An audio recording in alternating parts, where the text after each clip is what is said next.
D-Mase, who is pleasant to listen to, with Caroline Fenton, Willy and former NFL wide receiver Derek Mason. You are hands down my favorite radio personality of all time. On 102.5 and 106.3 The Game and the Game Nashville app. With no further ado, Caroline, Willy, D-Mase, 102.5, 106.3 The Game. We are live from the Hiller Plumbing, Heating, Cooling, and Electrical Studios. And, of course, you can watch us streaming live on Twitch, Twitter, YouTube, and Facebook Live, as you can every single day. Our video streaming is brought to you by Superbook. The Predators in action tonight on the road at St. Louis, taking on the Blues tonight. Puck drop at 7 o'clock. Willy will join us later on in the show, joining us from a beautiful, wonderful, gorgeous city of St. Louis, Missouri. D-Mase, what's up? What's going on?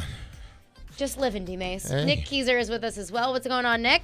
Oh, just living life, guys. Living life and wishing I had some more coffee right now. Just living the dream. Well, I want to start here because, of course, the biggest news of the week, the Titans have found their general manager of the future, Ran Carthon, hiring the director of player personnel from the San Francisco 49ers. So this is a question that we had ever since the middle of the season when Amy Adams-Strunk decided to cut ties with John Robinson. It's what's the future of the relationship between Mike Vrabel and John Robinson? What does that mean for John Robinson's role?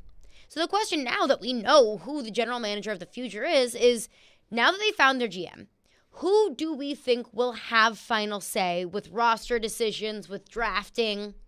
And I think there's a totally different and separate question of who should have final say with roster decisions and with drafting. I'll start with the second question, D-Mase. Who do you think should have final say with roster decisions? Well, I mean, it's a tricky dynamic here because, Rand has sort of gone through the process of being a talent scout, scouting college players, and then scouting pro players. And now he's found himself in a position of GM with a lot of hard work prior to this job, and he deserves it. So it's not like he doesn't have the ability to evaluate talent on both levels, whether it be the college level or the pro level, and then get together with whoever, head coach, whoever, to try to put together a team that is more than competitive, a championship team. You see every stop that he has had, those teams have been either, in the playoffs, in the Super Bowl. So they've sort of set this championship sort of motto or championship mind thought of going out, getting players to make sure we are competitive each and every year.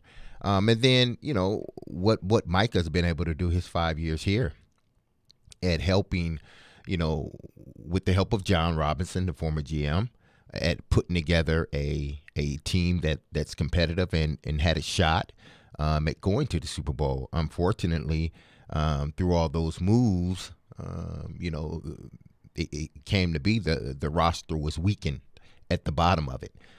So both guys have experience at evaluating talent and then putting a team together.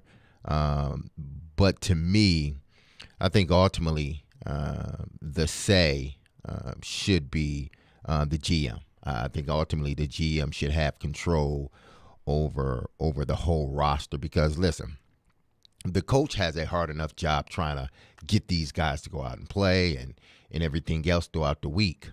Now, it can be, like they have said, it can be a collaborative effort. But I think no matter who has whoever has the last say, it should be for the betterment of the team. His job. And, yeah, I'm with you. I don't think that the Titans would do anything that they didn't think would be the best option for the team or the best path to winning for this team. But sometimes that's not always the right answer. Yeah. Sometimes that's not always what ends up being best for the team, but at the time, that's what they think. And I think the more important question is, what do you actually think will happen? Who do you actually think will have final say based off of what Amy Adams-Strunk has said about being a collaborative effort, based off of who they brought in and Ran Carthon and his experience? Who do you think will ultimately have final say between Ran Carthon and I think Mike it'll be Vrabel? Ran, judging by what Amy has put out already. and she zeroed in on the San Francisco 49ers and their culture that they built. And not to say that with the help of John and Mike, they didn't build a culture of winning. They did. But she zeroed in on that. Like, listen, this is one of the main reasons, essentially, why I hired them. Look at what they were able to do in San Francisco. They put together a championship team. Well, if that was one of the main reasons why you hired Rand Carthon, well, allow him to build a championship team here as well. So I think, in terms of who I think should have final say, I agree with you. I think it should be the GM. I think, and I look at so many teams around the league where the coach does have final say, whether it's written in black and white in print in their contract or whether it's just understood. Kyle Shanahan in San Francisco. Kyle Shanahan has final say. John Lynch is the general manager, but really, Kyle Shanahan kind of pulls the puppet strings in San Francisco. Andy Reid, I'm sure, has final roster say. Pete Carroll has final roster say. Bill Belichick is the general manager in New England. And those are all very well-run organizations. That's what you and I both agree. I have so much confidence in Rand Carthon because of where he comes from, because he is coming from a very well-run organization that I would love for the Titans to be constructed similarly to the 49ers. So I understand that the coach having final say isn't necessarily a bad thing, but I look at the Titans situation, and Mike Vrabel, I don't think necessarily wants to be sitting in the film room for hours and hours and hours a day breaking down Marshall offensive linemen or looking at, D3 schools trying to find a diamond in the rough and scouting some of the later rounds. I don't think that's what Mike Vrabel ultimately wants to do. So for Mike Vrabel to have final roster say or final draft decisions, and he's not doing those things that Rand Carthon has done. I mean, we had Mike Fisher on the show yesterday, and he was saying that he is just a total film and football junkie. Jared was talking on the show yesterday that Rand Carthon would call, former Florida player, they were teammates at Florida together, Max Starks, who calls Conference USA games. And he said that Rand Carthon would call him about these tight ends at whatever school in Conference USA, and he's doing his homework. Rand Carthon does those things. He will go to the depths of NFL tapes or at the bottom of the waiver wire. He'll look at these very obscure and niche college football games and do his homework. That's what Rand Carthon was brought in to do. Not that Mike Vrabel can't do that. Not that Mike Vrabel won't do that if that's what's best for the football team. But Mike Vrabel's got a whole lot on his plate as well. Exactly. So I'm with you. I think that the general manager should have final say because that's what the general manager's job is. Yeah, and we've been so the dynamics of running a team has been so for so long.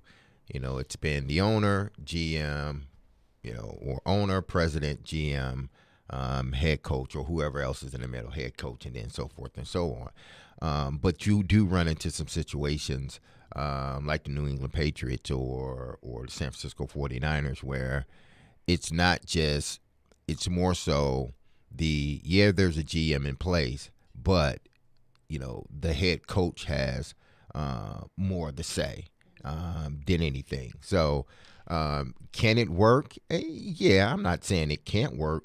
But like you said, that's a lot of responsibility to go along with trying to coach the team and everything else. That's a lot of responsibility for a guy that has been at his job only 5 years and where this roster at this point needs a lot of work, So if you're bringing in Rand Carthon because of what he did or helped do or watched and experienced them do in San Francisco. He's been in St. Louis. He's been in Atlanta, places that were winning while he was there. Not to say he, had a huge doing a hand. whole lot of winning. Yeah, he had a huge hand in it, but he saw the process. Atlanta went to a Super Bowl. The Rams, once they moved to LA, they went to a Super Bowl. You have San Francisco went to a Super Bowl, still competing for a Super Bowl, even after going to a Super Bowl many years ago. So he saw the process of building these teams. All right, if you hired him, let him build this team exactly the way they did, at least close to it, because if anything, San Francisco has shown us that if you put together a good enough team from the bottom to the top, you can sustain a winning culture for a very long time. And who I think should have final say, that really means nothing. It's just simply my opinion. But who I personally think will ultimately have final say, and this is based off of no insight, this is based off of no reporting, this is just simply my analysis of what I have heard from Amy Adams-Strunk and Mike Vrabel and how I've seen this process kind of fall out, is I think Mike Vrabel ultimately will have final say. I think I look at how Mike Vrabel and Ran Carthon both are going to report to Amy Adams-Strunk. I look at, going back to Mike Vrabel's press conference right after John Robinson got fired, when it was asked, who will have final say, Mike? Is it the future general manager, or is it you? Or he said it'll be Amy Adams-Strunk. All of that combined makes me believe that Mike Vrabel, and I think it's obvious, Mike Vrabel is obviously going to have a much larger role within this organization, since he is reporting to Amy Adams-Strunk. That's not something that he did when John Robinson was the general manager. John Robinson reported to Amy Adams-Strunk. Mike Vrabel reported to John Robinson. It was a very clear, distribution of power. There was a very clear chain of command. I think now that it's already been reported that Mike Vrabel will be directly reporting to the owner, directly reporting to Amy Adams-Strunk, that means he'll have a much larger role. And I think that he'll have final say. And whether that ends up being a good thing or a bad thing within this organization, I don't know. We're going to have to see that play out. I don't know. And maybe I'm not correct. Maybe that's just, my incorrect analysis. But based off of everything I've heard, I have a feeling that Mike Vrabel is going to have final say. Well, if that is indeed the case, then, I can't believe that's the case. I just can't, because if I'm a guy and I've been, if I've been along this track of, trying to be a GM or positioning myself to be a GM and working my way through the ranks, whether it was breaking down film at first and then went to college scouting and then pro personnel, then college scouting, and stayed there for some years. And then all of a sudden, now I get elevated to GM of a franchise that is going in the opposite direction. It's not going in a good direction. It's going in the opposite direction. And I have an interview with the owner, and she tells me, well, at the end of the day, the head coach has to say, I'm walking out the building. I am. Because to me, he's had to say for the last 5 years and see what this organization is. It's headed down. You're bringing me in here because of my experience being pro personnel or college or scout personnel, about a part of the scouting program or scouting division at other teams. If you're bringing me here to build up a team, then let me build up a team. I'm going to work with the head coach, because ultimately he has to coach the guys that we go get, but I'm going to work with him. But ultimately, it's my decision on who's here and who's not. If you want to give it to him, make him the GM then. I don't want to go through that. I'm here to help you build a team. He had his chance with the last GM and see where you're at now. You're hiring me because of the mistakes they made. So I don't, let me handle this, and we will work together, and we will build a championship team. I hope you're right, D-Mase. I hope I am too. But the one person that knows this entire situation on both sides better than anyone is so confident about how the relationship between Mike Vrabel and Ran Carthon will play out. But some things are inevitable. So how will this team and how will that dynamic approach the inevitable? We'll get into that coming up next. And, of course, your phone, 615-737-1025 is our phone number, getting to your calls, your texts, your thoughts on the balance of power between Ran Carthon and Mike Vrabel, and your thoughts on the Titans' hiring of Ran Carthon. It's Caroline, Willy, D-Mase, 1025, 1063 The Game. Your home for MTSU basketball is 94.9 The Fan. Three ball, yes sir! All the big shots and moments live here. MTSU basketball is on a station built for you. 94.9 The Fan. Losing your hair? It's Chase McCabe. No matter your age, gender, or type of hair loss, it's never a good feeling when you see too much hair in your brush or you begin to notice bald spots. For 45 years, Hair Club has helped more than 500,000 members get hair they love. If you're affected by hair loss and not sure what to do, let Hair Club help customize a solution for you. For a limited time, get 10% off when you book a free consultation today and get started at hairclub.com/chase. That's hairclub.com/chase. Prescription products require an online consultation with a healthcare provider who will determine if a prescription is appropriate. Restrictions apply. See website for full details and important safety information. Subscription required. Hey guys, did you know there's a generic form of Viagra that works just the same but is 90% cheaper? And you can get it online? Just go to 4hims.com/radio. At Hims, you'll get a free medical consultation, discreet shipping if prescribed, a 100% online process, and trusted generic alternatives to the biggest brands at 90% off. That's right, get generic for Viagra, the same active ingredient as brand name Viagra, but 90% cheaper. It's the same medication you get from your doctor, but with zero copay, no expensive appointments, and no awkward face-to-face conversations. To start your free online visit, you need to go to this exclusive address, 4hims.com/radio. That's 4hims.com/radio for your free online visit. FORHIMS.com/RADIO.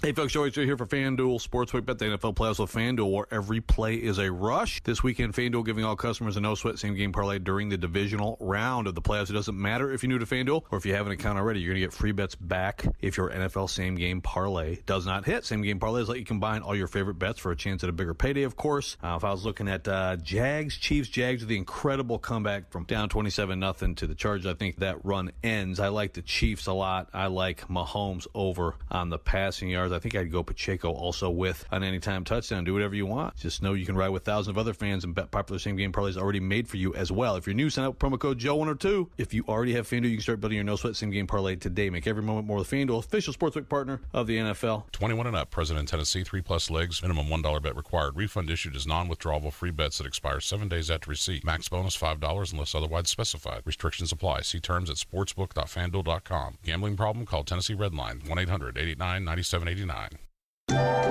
Want to see our smiling faces? You can watch us on Twitch, Twitter, YouTube, and Facebook Live. We are good to go. Presented by Superbook Sports, voted #1 sportsbook in Vegas. This is Caroline, Willy, and D-Mase on 102.5 and 106.3 The Game and the Game Nashville app. Well, everybody knew he's going to get a GM job at some point. His name had been out there for a while. You know, his dad, Maurice, was a disciple of Bill Parcells, played for him, coached under him, coached a long time. And the apple didn't fall far from the tree. He's going to get along with Mike Vrabel very well, and I think the Titans got a guy. Everybody's in demand for the 49ers because the organization has been so good and so successful. There you go. That was John McClain on the Titans hiring of Ran Carthon as their new general manager. And, I mean, nobody's more plugged into the NFL than John McClain. He's saying, hey, Ran Carthon and Mike Vrabel are going to get along great. And you know the honeymoon phase in a relationship? Everything's great and wonderful, and there's no, conflicts that have arisen, and it's such a wonderful time in the beginning of a relationship. And that's kind of where we are with Ran Carthon and the Titans, is it's all really good right now. It's exciting. He just got hired. It feels like a new age of Titans football. And there's nobody that knows more about this Titans and Ran Carthon marriage than Jeff Fisher. Jeff Fisher worked with Ran Carthon when they were at the Rams, both in St. Louis and LA, when Ran Carthon was the director of player personnel. And then, of course, Jeff Fisher, former Titans head coach, he knows Amy Adams-Strunk, he knows the organization, so nobody is more plugged into this entire situation as a whole than Jeff Fisher is. And Jeff Fisher thinks that these two are going to be besties. This was Jeff Fisher on the show yesterday. It's not going to be, okay, I'm taking this. I want this guy. You want that guy. I have final say, so I'm getting this guy. And you got to buy into it, stand up there on national TV, and we have to have everybody clap because we like our pick. No, this is legit. This is going to be a legit relationship between the two of them. Now, I don't know what went on behind the scenes as far as the hiring process, but I would have to say that I've not worked with Mike. I've watched Mike from afar, and I have nothing but respect for what Mike has done to this point and what he's going to do in the future. I have worked with Rand, and I don't see any reason why this thing doesn't flourish. I don't see any reason why the relationship between Rand Carthon and Mike Vrabel doesn't flourish. And even Charles Robinson, somebody that isn't as plugged in to the Titans organization or to Rand Carthon as a person, as a member of a front office, he even thinks the same thing. This was Charles Robinson this morning on Robbie and Rex Road. Rand is being brought in to work with Mike. I think that I would expect that there's going to be, again, a very similar setup to what's going on in San Francisco. The way that Mike wants to build it, the kind of character and types of guys that Mike wants is, are going to be the type of players that Rand leans into. And again, the people who know Rand say that he's a really good fit with Mike Vrabel. So maybe it's a little less relevant other than, Mike having survived this and expecting that he's going to have a lot of influence. So we've heard nothing but glowing recommendations or reviews about the relationship between Mike Vrabel and Rand Carthon. And those are three people, John McClain, Jeff Fisher, Charles Robinson, that are so plugged into the league and have these sources. So I have no reason to believe that this relationship won't be great, that Mike Vrabel and Rand Carthon will get along wonderfully, to use Jeff Fisher's word, that this relationship is going to flourish. But some things are inevitable, and disagreements, especially when you're working in the NFL, as far as personnel decisions are concerned, disagreements are going to be inevitable. There might be a guy that Vrabel loves in the draft that Rand Carthon says, no, we need this guy. There might be a lineman that Rand Carthon just loves, and Vrabel says, no, we need to get a wide receiver, whatever it might be. Those kind of things and those kinds of disagreements are inevitable. So that's why I think it is so important by the time that Rand Carthon gets up to the podium tomorrow, and of course, Rand Carthon's introductory press conference tomorrow at noon, we will air that live on 102.5 The Game, that by the time he gets up to the podium, and I know he's inevitably going to be asked, who has final say, what is the balance of power between you and Mike Vrabel? He's not going to answer that question. But I think on the inside, they need to know. They need to know who ultimately has final say. And all parties need to be on board with that. And I don't think that Rand Carthon would have been hired if he wasn't on board with the delegation of power. But I think they need to know that, and they need to know who really has the most pull. Because as we're hearing, they're going to have a wonderful relationship, and I don't doubt that at all. But when those times come, the inevitable disagreements, you need to have one person that says, look, I'm the one. I'm the one who ultimately gets to decide. Because if you don't, then you're just going to go back and forth, and that's just dysfunction within the organization. That's the last thing that Amy Adams Strunk wants for this football team. Yeah, I mean, relationships at any level takes work, and there's going to be some disagreements. But in those disagreements, there needs to be a level of respect. And, you respect my decision-making. I respect your decision-making. Maybe we disagree on this particular player, but it's not going to start some friction. And I think Jeff said it yesterday. Listen, if we can't agree on this player together, let's move on. Let's move on to someone else, because obviously the room is split. And, if you don't want me to have more power and I don't want you to have more power, then let's just move on to the next guy. Then hopefully we can come together as a team, as an organization, on how we want to proceed on putting together a roster. I believe just like with John, because we heard all these things with John Robinson, and I'm not saying that John and Mike's relationship ended up being bad, because I don't think it did. I just think Amy chose to step in and, decided, hey, listen, we need to go in another direction with the GM. I don't think it was because of, Mike's and John's relationship. I think it was Amy's, I want to go in another direction. So, but we heard all of that with John, but John still ended up getting fired at the end. So was it John's decision to get these players that ultimately got him fired? Okay, if that's indeed the case, then we're going to try to run this back again. And now we're saying, Mike, you have autonomy over all of this once it's said and done. All right, if this stuff don't get fixed, your ass is out too, okay? Basically, that's what it is, So to me, if you've hired a GM, let him do the GM jobs.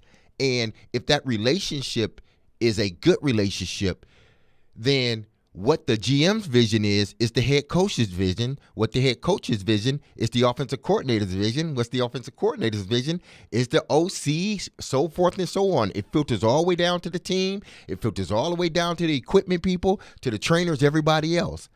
So there shouldn't be, if everybody's on the same page, there shouldn't be any turmoil at the end. There shouldn't be I have power, so I'm going to make this decision. If we all are thinking the same thing and we all want the same thing, then, we all should agree that okay, this player we do want, this player we don't want. Ultimately, all we want to do is make this franchise the best franchise that we could possibly make it moving forward. But ultimately, if this thing doesn't work, somebody's going. Whether it be the head coach or the GM or both. Eventually, if you don't get this team to a championship caliber team before they move into that stadium, both or one of y'all are gone. I'm calling it already. If they don't get this, and I believe they will, but if they don't get this roster back to where Miss Amy is satisfied before they move into that stadium in 2026 or 27, then one or both of y'all may be gone. And we may be starting this thing over again. 615-737-1025 is our phone number. We'll continue to get your thoughts on that, your calls, your texts, plus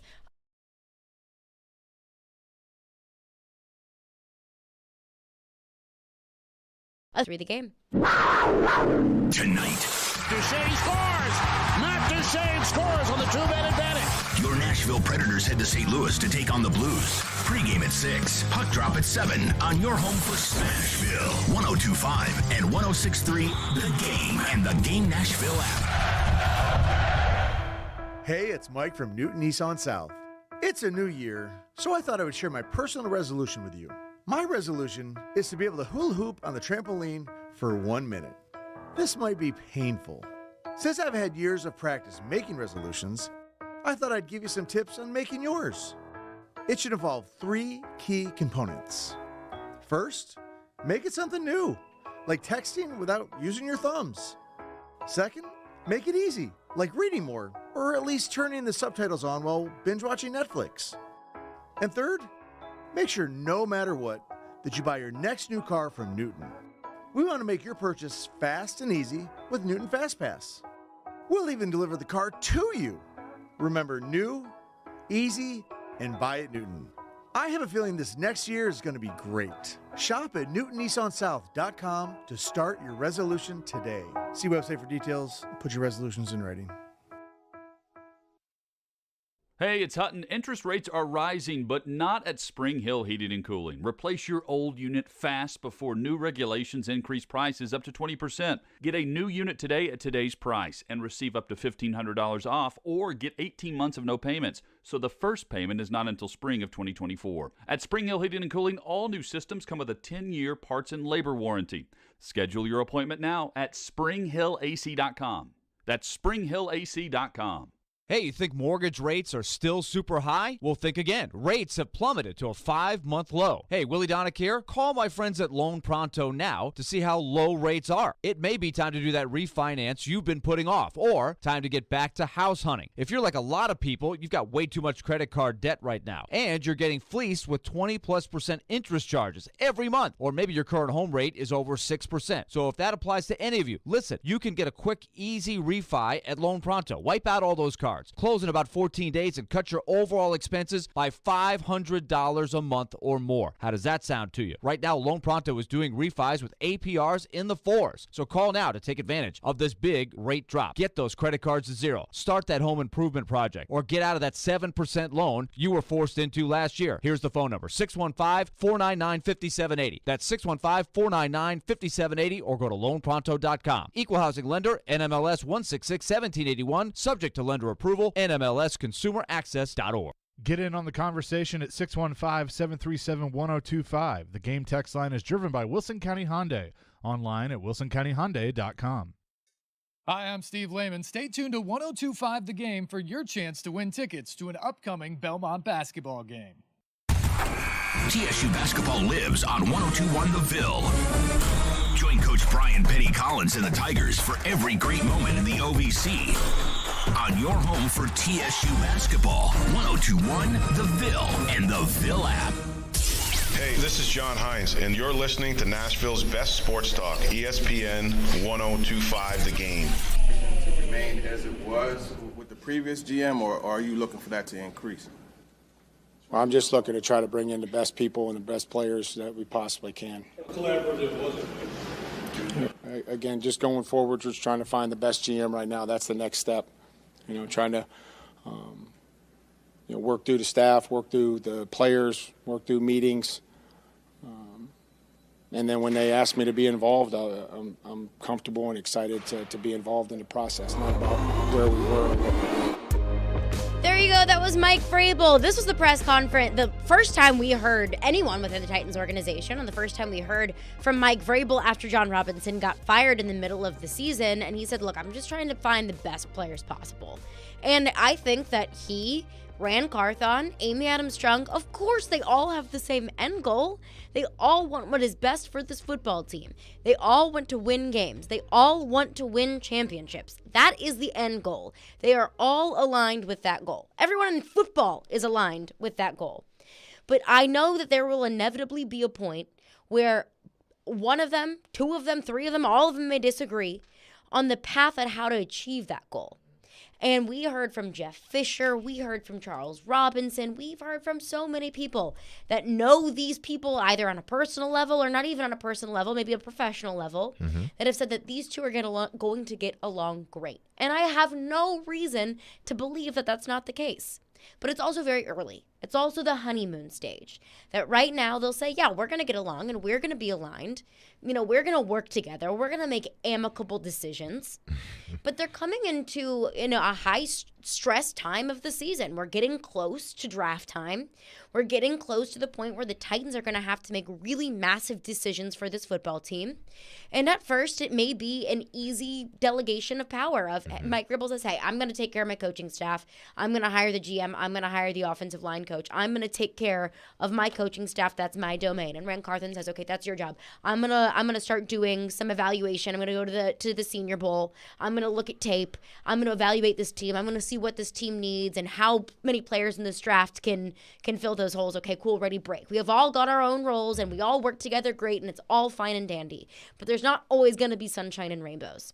So where does Amy Adams-Strunk come into play with this? Because in that same press conference that we just heard that clip from Mike Vrabel, he was asked that same question, of course, of who has final say. He says, we are going to work together, but ultimately Amy will have final say. And I think there is probably a good bit of truth to that.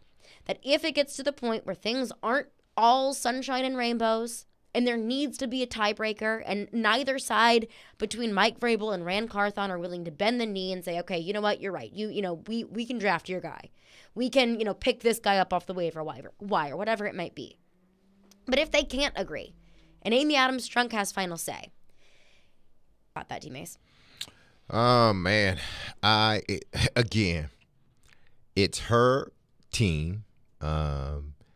So in theory, realistically, she does have say over whatever happens in that building because it's hers. That's like me, owning my house. I have say over whatever goes on in my house.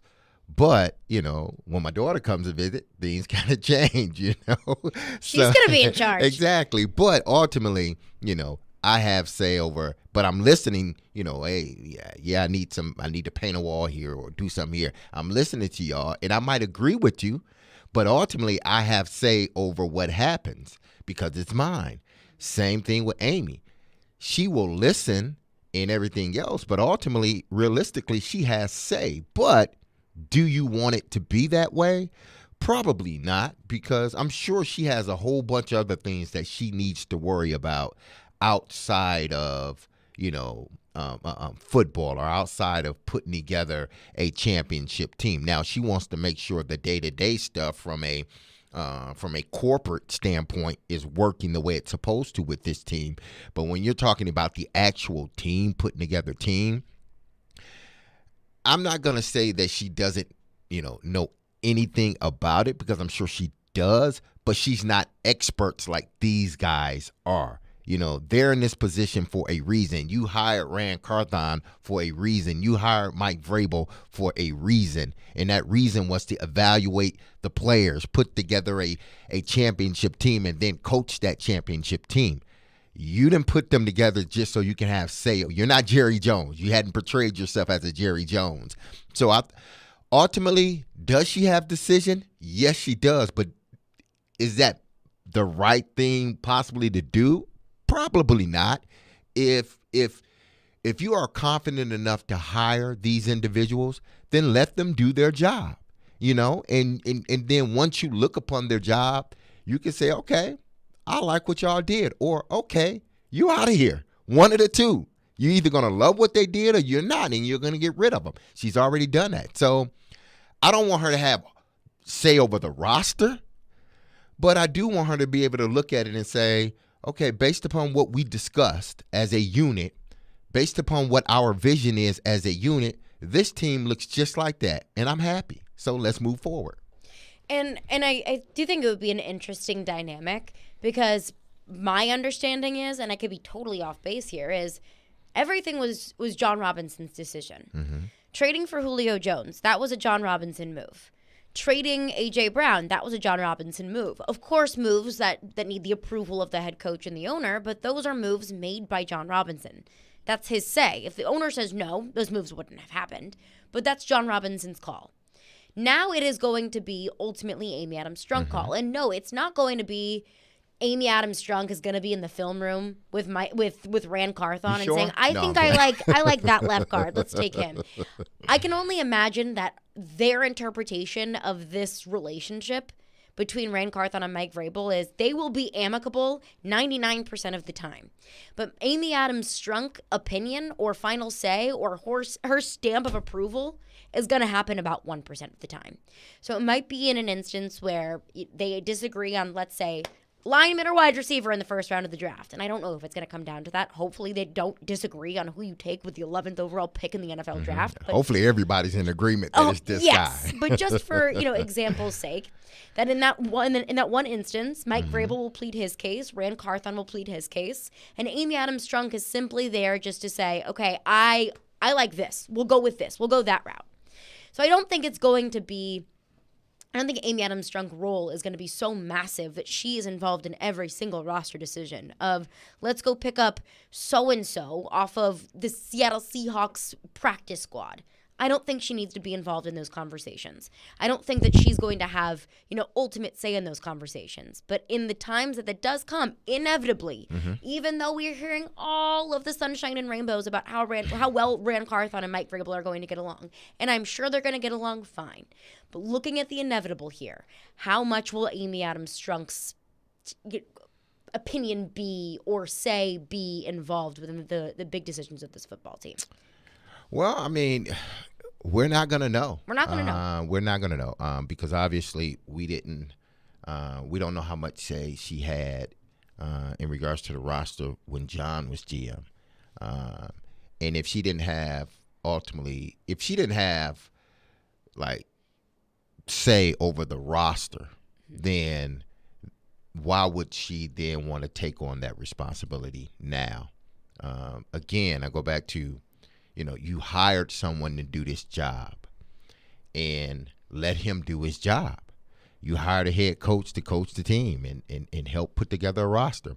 Let him do his job and so forth and so on. But she hired this general manager to do this job within the context of Amy Adams-Strunk and Mike Vrabel knowing what their roles were going to be. Because she didn't hire Rand Carthon and then all of a sudden say, okay, now both of you report to me and you two are going to be equals and I'm going to have the final say. That was, I believe, had to have been agreed upon well before that. because Mike Vrabel's first press conference after John Robinson got fired a month and a half-ish ago, that's what Mike Vrabel said, was that Amy Adams Strunk had final say. So Rand Carthon was hired within that context of, you two will be equals, report to me, and I'll have final say. Yeah, but he also could have just been answering a question based upon the here and now. Totally true. Right now, the last say goes to Amy because there's truly no, GM in place. The GM that we have now is an interim GM. It's not set in stone. We're going to get another one, but at this particular point, until she finds another GM, then she has say over things moving forward. Now, when she has hire a GM, things may change. But as we speak now, then yeah, I report, or we both report, the GM at the time, Cowden, I believe. We both report ultimately to Amy. I think now, listen, if great franchises or great owners hire great GMs. Great GMs end up hiring great coaches. Great coaches end up hiring great OCs and defensive coordinators. Well, he wasn't here a part of the coach's search, but he do believe that I'm sure that Mike is a really good coach. So you hired You hired somebody to do a job you felt was great, would be great at his job. So let him do his job, and then he will allow Mike to do his. 615-737-1025 is our phone number. We'll get your thoughts on that, on Rand Carthon, on the relationship between he and Mike Vrabel. And don't forget Rand Carthon's introductory press conference tomorrow at noon. We will air that press conference live on 102.5, 106.3, The Game. 185! Every team needs a quarterback. 185! That's why we have Hasselbeck, bootleg, rollout, toss, touchdown! Tim. ESPN NFL analyst Tim Hasselbeck gives his expertise on all things NFL. How that team is built, I think there's a lot to like about them. Every Tuesday at noon, Tim with Caroline, Willy, and D-Mase. Presented by Red Spirit and Wine in Bellevue on 102.5 and 106.3 The Game and the Game Nashville app. To all our men listeners out there, I need to tell you something about Cool Springs MD. Over the years, more men have started to seek help for hormone deficiencies and imbalances, and Dr. Jeffrey Lodge and his wife Daphne, along with that experienced staff, give men the treatment required to improve their quality of life. Listen, yesterday was my birthday. I turned 49.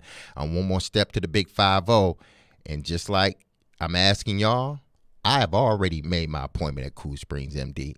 And because, listen, their services have already helped many men of Brentwood, Nashville, and the surrounding areas, including me. Y'all know that in Tennessee, with improving their immune systems, energy levels, cognitive functions, and more. My energy levels need to be high when I walk in this room. You know why?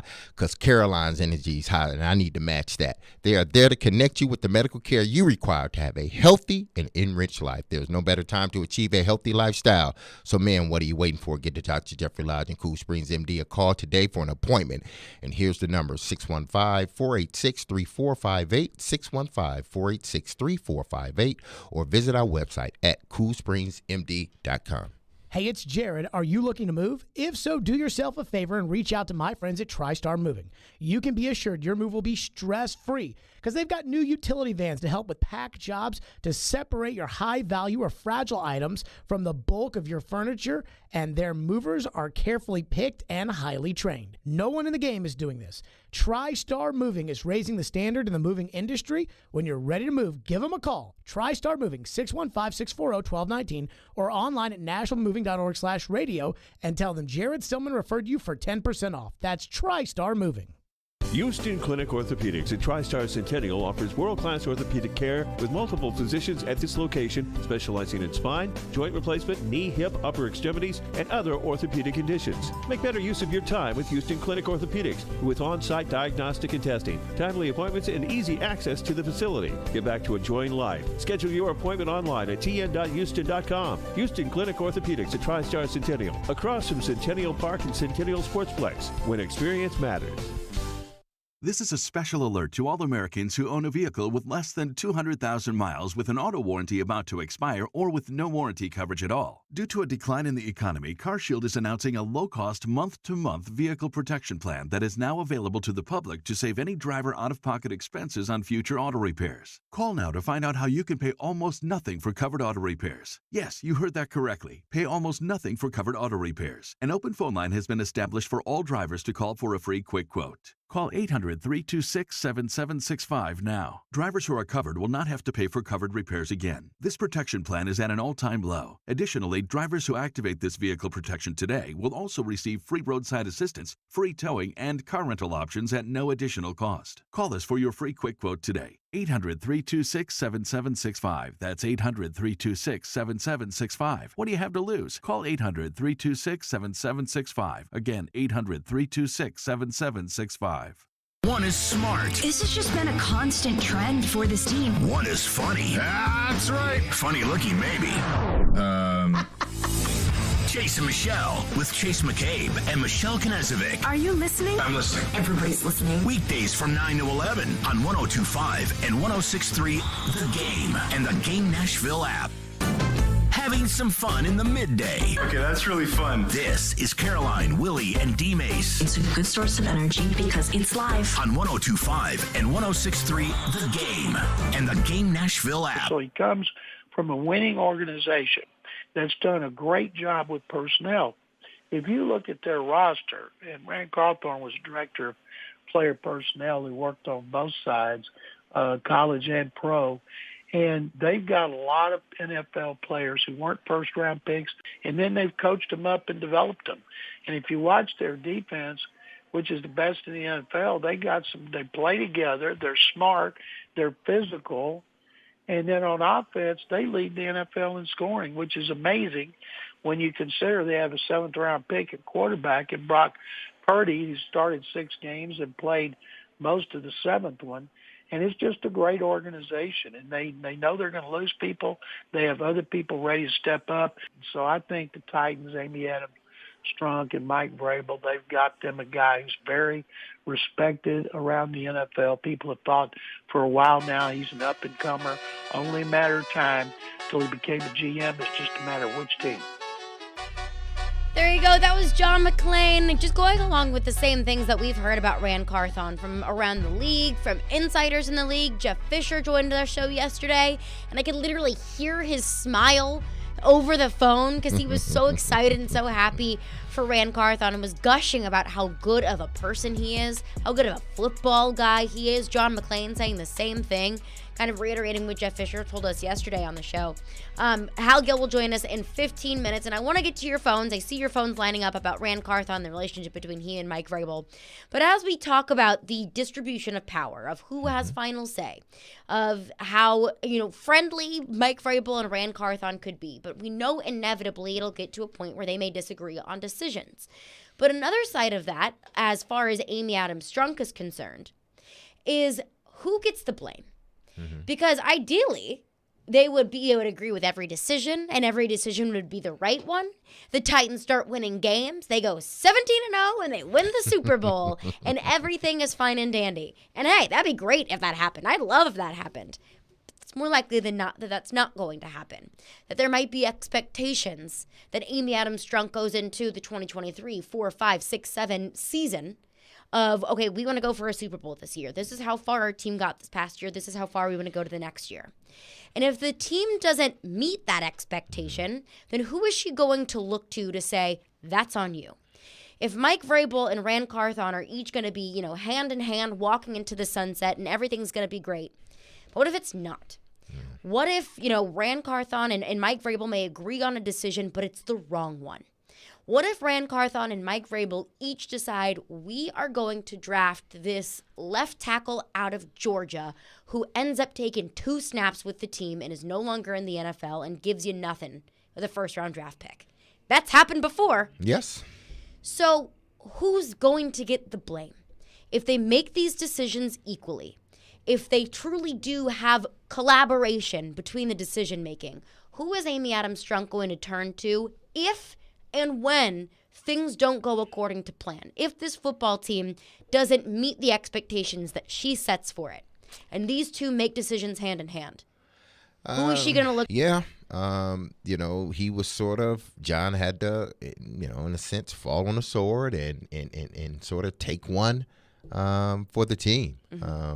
I think, after you win Coach of the Year and, the team has gotten better from a record standpoint considering what has happened, then I think she's, what has happened with the roster, I think she leaned more toward the head coach. And she felt that, she gave John the responsibility to build a roster. And, he did a good job for the most part. But I think she felt that, looking at what has happened over the last 2 years, the injuries and everything else, that the bottom half of the roster, that the more I think about it, I think that had to be her mind thought of. Either I move on with John or I keep him, I keep him here on the team. She had to have looked at the bottom half of the roster and said, it's just not good enough. And if it's not good enough, then she pointed to John like, I gave you the responsibility to build this roster from the bottom up. And you just couldn't do it. For whatever reason, you just couldn't do it. So I'm going in a different direction. And it happened. So now Rand walks in and I think she's going to put on him the same responsibilities that she put on John. Like, listen, y'all can agree. I know y'all can agree on the top of the roster. It may be hard at times as guys get older, and you got to make that decision on, do we cut ties with this player now or do we wait another year or two? But that's the top half of the roster. What I want you to really focus on, because it seems like, listening to Jeff, listening to McClain, Rand is a really good, one, communicator. Two, he's a really good evaluator of talent, especially at the lower end of your roster, because they kept pointing at, look at San Francisco's roster. Look at from top to bottom. They probably have the best roster in the National Football League. Well, she probably tasked Rand, listen, I want you to really concentrate on building up the bottom half of our roster. So if we do run into these problems again where guys are getting hurt, the starters are getting hurt, we don't have to worry because we know you've done your job at building up the roster. So when they have to step in and play, we're good. Yeah, we may drop off just a tad bit, but not to a point where we end up losing 7 straight and play ourselves out of the playoffs. So to me, if this thing doesn't go the way she wants it to, then, it's almost like she would point back to the GM in a sense. Like, I brought you in to build this roster up. That's if the roster isn't built up the way she likes it. Now, if it's built up the way she likes it, but Mike's not getting the job done from a coaching standpoint, then she's going to get rid of him, before they move in that stadium. But if she feels the same thing is happening over again, she's going to make the decision to change the GM for whatever reason. But if she feels that the bottom half of this roster is not to a point where she wants it, then she's going to look to the GM again, because I'm sure that was one of her reasons why bringing him in here. She looked at San Francisco's roster, top to bottom, and said, you know what, I like what y'all were doing at the bottom half of your roster, because the main thing she probably looked at is said, Trey Lance went down, Jimmy Garoppolo went down, and who was this Purdy guy? Brock Purdy. You Mr. scouted Irrelevant. him? Yeah, you scouted him, and wow, look at what he's doing. You know what? I want you to run my team, because we have been in that situation, and we didn't fare well. So we are bringing you in to make sure that if we do get in this situation again, that we'll be okay. And it's also really difficult to look at, if personnel is the problem, GM, if on the field is the problem, winning games is the problem, then coach. But I could argue, and I don't want to take anything from what Brock Purdy has done, because he's going out there and he's balling. But I could argue, well, that's not as much of the evaluation of Brock Purdy. That's not on John Lynch for deciding to draft Brock Purdy with the final pick in the draft. That's Kyle Shanahan and his coaching ability. So the coach can make the GM look really good, can make the GM look like a genius. Like, we found this George Kittle kid in the 5th round, and now he's an all-pro. Or the coach can make the GM look really bad. I understand the Titans' injury situation this year. I don't think there's a team in the league that would be able to overcome how many injuries the Titans suffered this year. But you could argue, Mike Vrabel made his fair share of on-the-field mistakes this year. Todd Downing made a whole bunch of dumb calls. Mike Vrabel ultimately oversees all of the calls that Todd Downing has made. So some of those bonehead calls that we looked at, we were thinking, oh my God, Todd Downing, what are you thinking? Mike Vrabel ultimately is responsible for that. And you could look at, okay, well, what did Mike Vrabel have to work with? Mike Vrabel was working off, a bunch of island of misfit toys picked off the practice squad because John Robinson didn't think that it was necessary to find a legitimate backup quarterback and put in a 3rd-round quarterback that wasn't ready to play in the league, and Mike Vrabel was forced to work with that. So it's difficult because your GM can make your coach look like a genius. Your coach can make your GM look like an idiot. And it's hard to evaluate when you're looking at if it gets to a point where fingers have to be pointed, who is it going to be at? And that's on a case-by-case basis, but it's hard to evaluate. And sometimes it's not always the right answer. Yeah, you don't. Hopefully, they will not continue to go on this carousel of, bringing in a GM, replacing the GM after 3-4 years, bringing in another GM, replacing another after 3 or 4 years, but all the while keeping the same coach in his seat. Hopefully they don't have to go through that. I want to believe, and I tend to believe that, Rand comes in. They know the vision of this team. I think John, because of what Rand has, the organizations he has been with, more importantly, and most notably, the San Francisco 49ers and what they've been able to do, I would tend to think that Vrabel's, that his ego will be put to the side and say, you know what? I saw what you were a part of in San Francisco. I'm going to defer to you, and I'm going to trust you that you're going to help put together a championship team. The big word is trust. I'm trusting you that you're going to put together a championship team. You can't be thinking about, well, if we make this move, he's going to get fired, I'm going to get fired. No, you got to trust that Rand's going to do the job that Amy has hired him to do, whether that is to build up the bottom half of the roster or the roster in general. Evaluating my veteran guys that are on the team now. I have to trust as a head coach and put my ego to the side. I'm not saying, listen, Mike has an ego probably just as big as anybody else's. Hell, you got to have one. Hell, I had an ego. Playing, you have to have that. But you got to know when to put it aside for the betterment of the team. And I think I think Mike will be able to do that because of the success that Rand has come from. And he was a part of that. He just didn't sit back idle and watch everybody do their work. He went out and did the grunt work. He did the film watching. He did the evaluation. So you want to trust that he put in the time. So I'm going to defer to you because we're both on the same page as far as what we want this team to look like.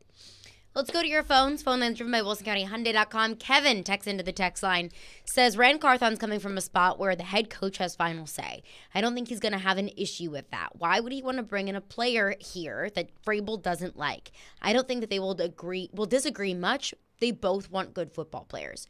Of course they do. Yeah. And that's my whole point is Rand Carthon, Mike Vrabel, Amy Adams-Strunk, every player in that locker room, every member of that front office all wants the same thing. Good players win football games, win a championship. They all have the same end goal. But to the point of why would he want to bring a player in here that Vrabel doesn't like, I think it's kind of the same idea of D-Mase, when we're planning a show together, I say, D-Mase, I really want to talk about this topic. And you say, I don't want to. I don't want to do that. I'm like, D-Mase, I promise you it's going to be a good one. Let's just do it. And we do it, and it's great, and we get phone calls, and it's a hit. And I'm like, look, I told you it was going to be a good idea.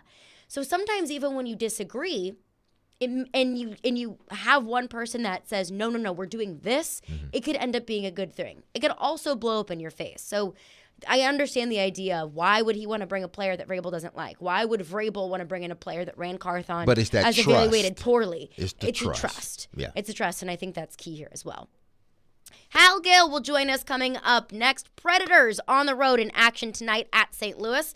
We'll get Hal's thoughts on where the team is now and where they go from here. It's Caroline, Willy, D-Mase, 102.5, 106.3 The Game. You love the game. Tennessee touchdown! Middle Tennessee gets the score. We live the game. Just work on the little things every day. They think the coaches are just coaches. We are. Grant City scores! On both sides of the ball. One big possession. Touchdown, Middle Tennessee. The Game.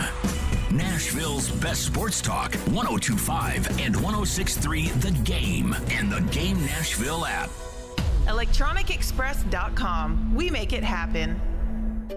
Finding great candidates to hire can be like, well, trying to find a needle in a haystack. Sure, you can post your job to some job board, but then all you can do is hope the right person comes along, which is why you should try ZipRecruiter for free at ZipRecruiter.com/radio. ZipRecruiter doesn't depend on candidates finding you. It finds them for you. Its powerful technology identifies people with the right experience and actively invites them to apply to your job. You get qualified candidates fast. So while other companies might deliver a lot of hay, ZipRecruiter finds you what you're looking for. The needle in the haystack. See why 4 out of 5 employers who post a job on ZipRecruiter get a quality candidate within the first day. ZipRecruiter, the smartest way to hire. And right now, you can try ZipRecruiter for free. That's right, free at ZipRecruiter.com/radio. That's ZipRecruiter.com/radio. ZipRecruiter.com/radio. Your Game Center update.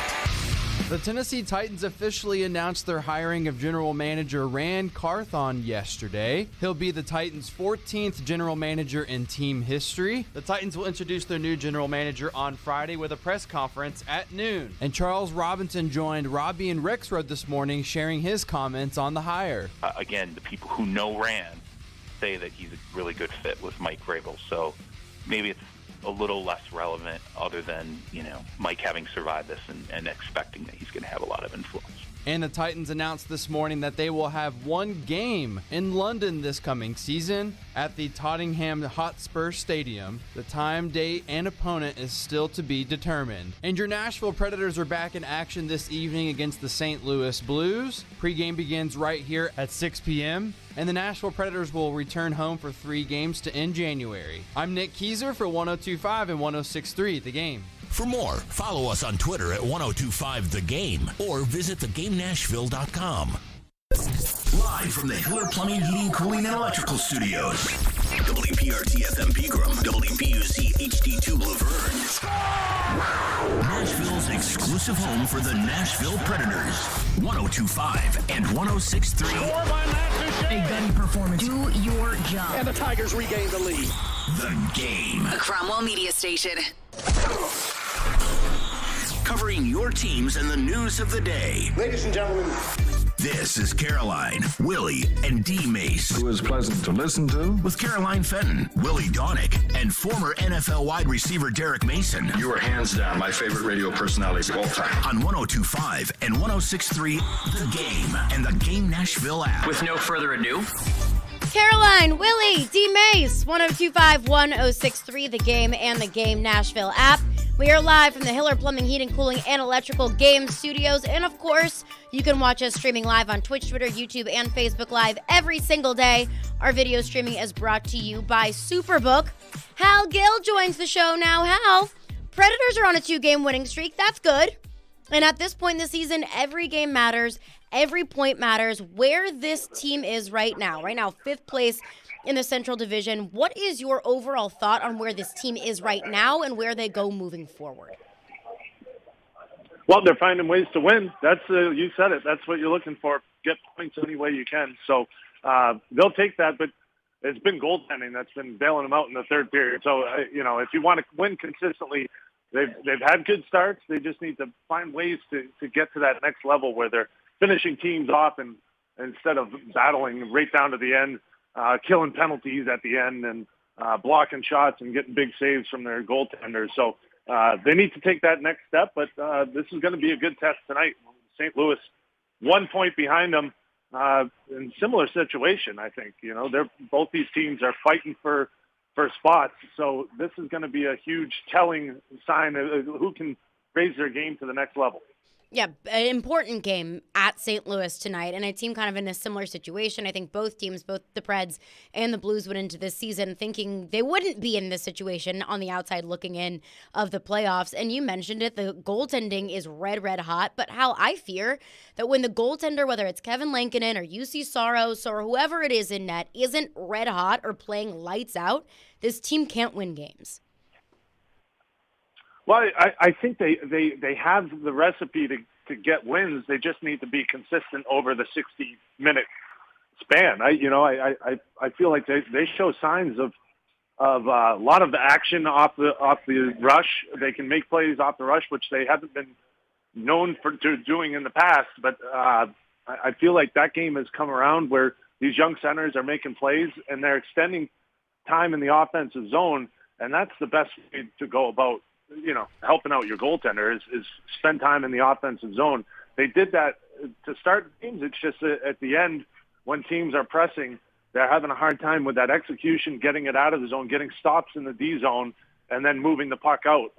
That's been their challenge. And, you look at young centermen, what they can do. Yeah, they're skilled and they're making plays, but it's a big ask. There's some good teams that the Preds are playing that can work in the offensive zone, and that's tough on a young centerman. So I think they're getting there. They're learning how to get stops, but it's been a challenge at times. And so good goaltending helps. Great goaltending is great, but you need to find ways to win games with just good goaltending.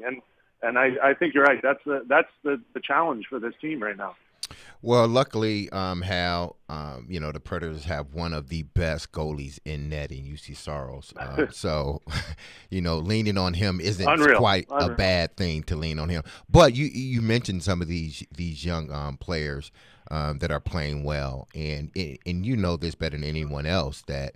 Listen, hockey, like football, is a war of attrition, and whoever stays healthiest the longest tends to be there at the end, especially if you got good players. Is there any worry that these young guys, even though they are playing well at this point of the season, that they will potentially wear down toward the end of the season?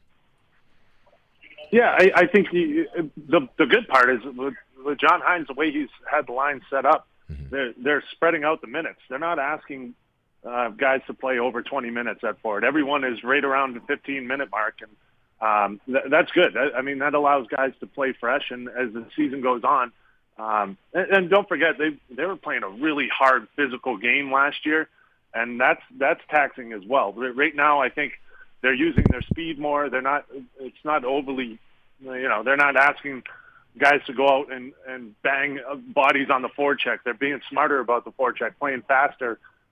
So I think that'll pay dividends as the season goes on. But I go back to the young centermen. They're doing some good things right now. Novak and Parsonen and Glass, they're playing well.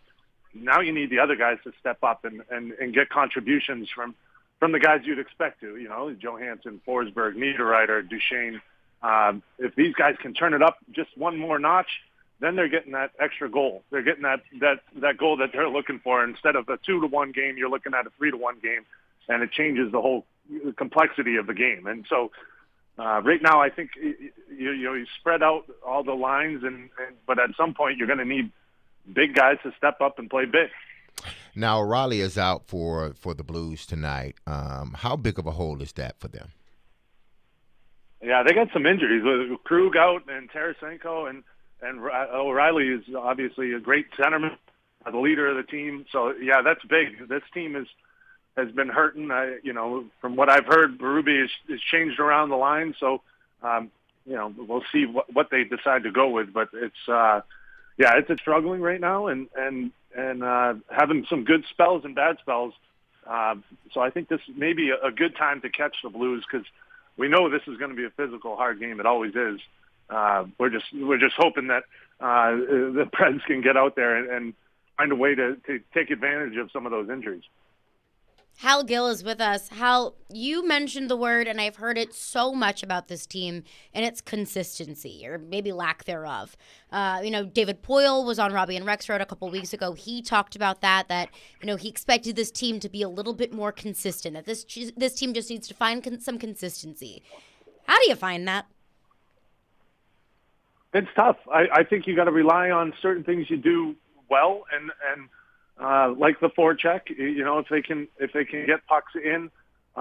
First of all, I think they are better off the rush, but the forecheck can set the tone for games, and you can rely on that. Say you have a 5-minute span, teams are going to push. You're going to have to give up something at some point in the game. You just got to be able to stop it. Realize that, hey, this isn't the time to make the cute play. Realize that they have momentum going their way, and we need to turn it around and put it back in their end and work our forecheck and keep it simple. And I think that's the hard part. You're looking to try to get scoring and, of course, get the next goal every time, but you got a sense when the team is pushing and make the simple plays. And I think sometimes their execution isn't there when they need it to turn around the momentum of a game. I want to talk about Ellie Tolvanen. Of course, Ellie Tolvanen in Seattle's kind of been lighting it up. 7 points, 5 goals in January alone. His 2 power play goals so far since he's been in Seattle. He really struggled offensively with the Predators. There's a reason why he's in Seattle now. Did the Predators mismanage Ellie Tolvanen? And if so, who's to blame for that? Well, it's a tough one. He had opportunities to go out and do it. I think the change of scenery sometimes just helps guys, gets them over the hump, and gives them a chance to go out and do their thing. I think Ellie, we know he's got a great shot, but it wasn't going for him. He didn't have whatever it was, the confidence, the mix that he was looking for wasn't there. So he struggled. He played hard. He was hitting. He was doing all the things that they wanted him to do. He just wasn't scoring. The goals that he was getting last year were off deflections, where he was playing hard and working, but it wasn't the snipe that we've seen and we're watching him do now. So I think just the change of scenery maybe got him over the hump and got him some confidence. But, it's hard. I don't think it was mismanaged. It's just sometimes it works out for a player. And we've seen it a lot where you go to another team and things weren't going well, and all of a sudden they turn around. And, the Preds waited a long time, and I know they didn't want to lose him, but with the cap and the way everything was working out, they had to move someone, and it ended up being Ellie Tolvanen. And so it's you want to get good players and you want to keep good players, and Ellie is a good player, but it just wasn't working here in Nashville. So I think he's a great kid, and I'm happy for him. I wish it happened with Nashville, but he's on to change of scenery. He's doing great things for him. Hal Gill, we appreciate you. Have a good call tonight. All right, sounds good. Enjoy the game, guys. Cheers. All right, chat with you next week. Again, Hal Gill, he normally joins us on a Wednesday with the breaking news with Rand Carthon yesterday. Moved him to today. Appreciate Hal Gill. Again, the Predators in action on the road at St. Louis tonight. Puck drop is at 7 o'clock. We'll have all of your pre- and post-game coverage here at 102.5 The Game. But coming up next, a new name that's been floating around with the Tennessee Titans. How do we feel about it? We'll get into that coming up next. 102.5, 106.3 The Game. Every Wednesday at noon. No matter the down and distance and no matter the score, they're going to give him the football. Outkick 360's Jonathan Hutton joins Caroline, Willy, and D-Mase to talk all things Titans and NFL. I hope that they're not throwing flags simply because the league wants to see more of them. He's got opinions and insights on the two-tone blue. They are not as good at wide receiver and the playmaking department. Catch Hutton every Wednesday at noon. Presented by Blend Bar with Davidoff Cigars and by Edley's Barbecue on 102.5 and 106.3 The Game and the Game Nashville app. Golfers, tee it up this Thursday through Sunday at Edwin Watts Golf Shops for the Callaway Fitting event and be the first to score the new Paradigm woods and irons. The woods are engineered with forged carbon to maximize distance and forgiveness. The irons feature a forged face for increased launch speed and spin. A new paradigm in performance. Go to worldwidegolfshops.com and reserve your free custom fitting experience happening this Thursday through Sunday. Edwin Watts Golf Shops, home of the 90-day satisfaction guarantee. Hi, this is Tennessee Titans tight end and 3-time Pro Bowler, Delaney Walker. On the field, I always wore my helmet and pads to make sure I was protected. Life is no different. That's why I got vaccinated and boosted against COVID-19. Protection keeps you in the game. Talk to your doctor and get the information you need to make an informed choice. Gear up, Tennessee. Protect yourself and your family against COVID-19 today. More information at nflagearup.org/Tennessee. Hi guys, it's Mark with Hillside Medical Clinic. Are you struggling with erectile dysfunction and sick of the pills? Well, we have a major medical advancement that has helped thousands of men. Our wave technology is backed by 60 clinical studies, including from Cambridge University. It's been shown to increase blood flow by repairing blood vessels. No pills and no side effects. If you're ready to put a stop to your ED, call us now, and not only will the assessment and blood flow ultrasound be free, but will also include something unique that produces powerful results in the bedroom. You're going to love that one, guys. Trust me. This unprecedented offer is worth $600, but it's free to those who call in the next 2 minutes. Call 615-576-5000. That's 615-576-5000. Guys, put a stop to your erectile dysfunction and get your life back. Call Hillside Medical Clinic now to qualify. 615-576-5000. Anyone want to tell me what happened? Did you miss any of today's show? It's okay. It's fine. Don't worry. Subscribe to the Caroline, Willy, and D-Mase podcast on Apple, Spotify, and other podcast platforms, or by going to theGameNashville.com. All right, I'll give it a shot. Having some fun in the midday. Yeah, it's awesome. This is Caroline, Willy, and D-Mase on 102.5 and 106.3 The Game and the Game Nashville app. We're all confused about Denver, right? Nobody can figure it out. And I said earlier today is that there's no precedent for like being really a good quarterback. I mean, if you go look at the passer rating of Russell Wilson, it was like 105, 106, 106. Whether you think he was regressing a little, he's not the worst quarterback in the league suddenly. So a lot of us are saying, there's no precedent for it. It must be Nathaniel Hackett. It's just like acting. The great actors, they get scripts. They pick the scripts they think work for them. Lamar Jackson, Tom Brady couldn't run that offense, but Lamar may not be able to run the Tom Brady offense. Like, even for the most talented people, like Lamar Jackson, Tom Brady, for the most talented people, you have to build stuff around them. There you go. That was Colin Cowherd a couple months ago on the Denver Broncos offense, which I don't think it's any mystery to people with eyes and to people who have watched a single second of Denver Broncos football that the Denver Broncos offense is horrible. So that's why I was a little bit surprised when I saw some news from Tom Pelissero coming down last night. A tweet from Tom Pelissero saying the Titans have put in a request to interview Broncos offensive coordinator Justin Outen for a job on their new offensive staff. Per source, Outen called plays for Denver the last 2 games of the season, previously coached tight ends in Green Bay. Before we get into Outen's resume, what we think about it, this tweet is interesting. Because it doesn't say that the Titans have put in a request to interview Broncos OC Justin Outen for the Titans' open offensive coordinator position. It says for a job on their new offensive staff. So if it was for the OC position, I feel like they would just say that. Yeah, you would think they would. And to be fair to Justin, obviously they, the last two, they end up firing Hackett. And he ended up being offensive coordinator the last 2 games of the season. And their offense looked a lot better. It did. The last 2 games of the season. So was it more Hackett than anybody? Or does, Justin have the ability, to call plays? And he in the short span of 2 games, he showed you that, hey, listen, had I been calling plays, this is what it would have looked like. But it's not a big sample size. It's a very small sample size. So are you bringing him in here potentially to be your offensive coordinator with such a small sample size? Or are you bringing him in here to be a part of the offensive staff like you did Tim Kelly last year? And that's what I don't know, is if they were interviewing to be OC, Tom Pelissero would have said to be OC. Exactly. Or the Titans would have said, we are interviewing him to be our next offensive coordinator.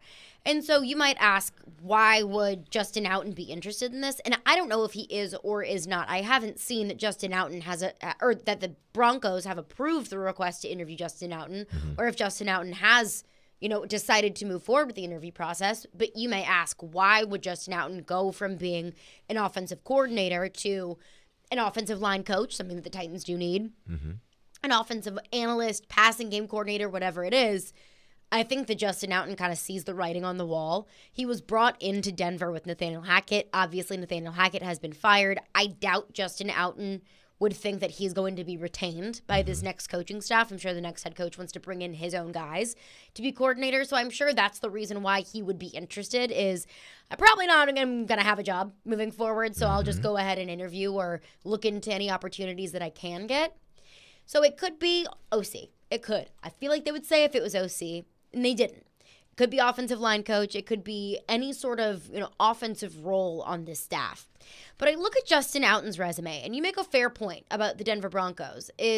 Was Denver's offensive issues Nathaniel Hackett? Remember, Nathaniel Hackett didn't call plays in Green Bay. He was Matt LaFleur's offensive coordinator in Green Bay. Matt LaFleur called plays in Green Bay. Nathaniel Hackett obviously gets the job in Denver because I think Denver was going all in to get Aaron Rodgers. That fell through. They get Russell Wilson. Russell Wilson looks like a shell of himself. Is that because of Russell Wilson? Is it in his regression? Was Russell Wilson really just a product of Pete Carroll and the weapons around him in Seattle? Is that due to a lack of weapons in in Denver? And he didn't have a great pass-catching core, didn't have a great offensive line. So is that the reason why Denver's offense struggled so mightily?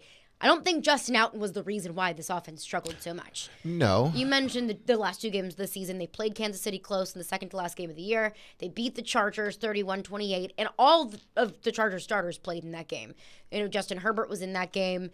Mike Williams was in that game. So it wasn't like the Chargers just brought all of their starters and were playing their B team in the final game of the year.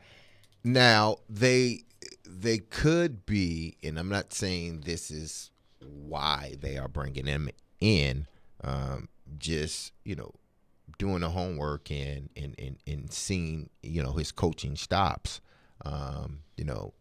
He did, for what it's worth, because they did fire their offensive line coach.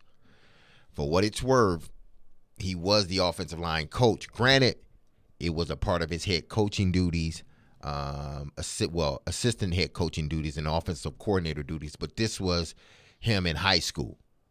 So does he have some familiarity with, coaching offensive line? Because what happens in this league, one year you can be a receivers coach. The next year you can be a tight ends coach. The next year you can be an OC. The next year, if we go with another guy, he can start out as a, quality control guy, then end up being the tight ends coach, then segue that into an offensive line coach, and then, so forth and so on. So these guys that are coaching throughout this league are not tagged to just one position. Now, when you become a coordinator, typically you remain a coordinator wherever you go, unless you're just not doing a good job, and then you sort of get demoted at your next stop. But typically these guys and girls that are coaching, they typically move around from position to position unless they've had a lot of success at one position. So they could be, frankly, bringing them in ultimately as their offensive line coach. We don't know because they said offensive coach. So what does that mean? Is it the offensive line? Is it the running backs? Well, it wouldn't be the running backs, but would it be another position on this coaching staff? What is it going to be? So, it may not be the offensive coordinator position, but then again, it may be. It may not be the offensive line position, but then again, it may be the offensive line position. They just hadn't said. And if it is, let's say it is OC, and we don't know that. It didn't say that explicitly. Exactly. I would think if it was OC, they would say it explicitly. So maybe it's not. But Justin Outten, looking at his resume, came from Green Bay. So he runs this Shanahan West Coast system, the same offense that they run with Matt LaFleur in Green Bay. He came from Green Bay, but also Matt LaFleur called those plays. And also, it's really easy to make an offense look pretty good when Aaron Rodgers is your quarterback. So I don't know how much say he really had in the offense in Green Bay. If I had to guess, I would say probably not very much. Goes on to Denver. Nathaniel Hackett is calling plays. The offense looks atrocious, and Justin Outten takes over the last two games of the year. Things look better, but Justin Outten doesn't come from this line of offensive gurus. He doesn't come from an Andy Reid or a Kyle Shanahan, and not that you need to, But I just look at Justin Outen's resume, and it doesn't stand out to me as a guy that I look at, wow, this is going to bring, this is what this offense really, truly needs. And to be completely fair, I don't know if anybody felt that way about Arthur Smith either. I don't know if anyone thought that he was going to be the key that just unlocked Ryan Tannehill to look like a potential MVP candidate. But just based off of what I've seen, I don't know. Yeah, it's a very short resume. Yeah, it's a short resume, but I do probably believe, just according to the tweet, the fact that it doesn't explicitly say offensive coordinator, it's likely not for OC. But he does run this system. He does come from the Shanahan tree. Let's get to your phones. Phone lines driven by WilsonCountyHyundai.com. Mark's up next. What's up, Mark? Good afternoon. Hey,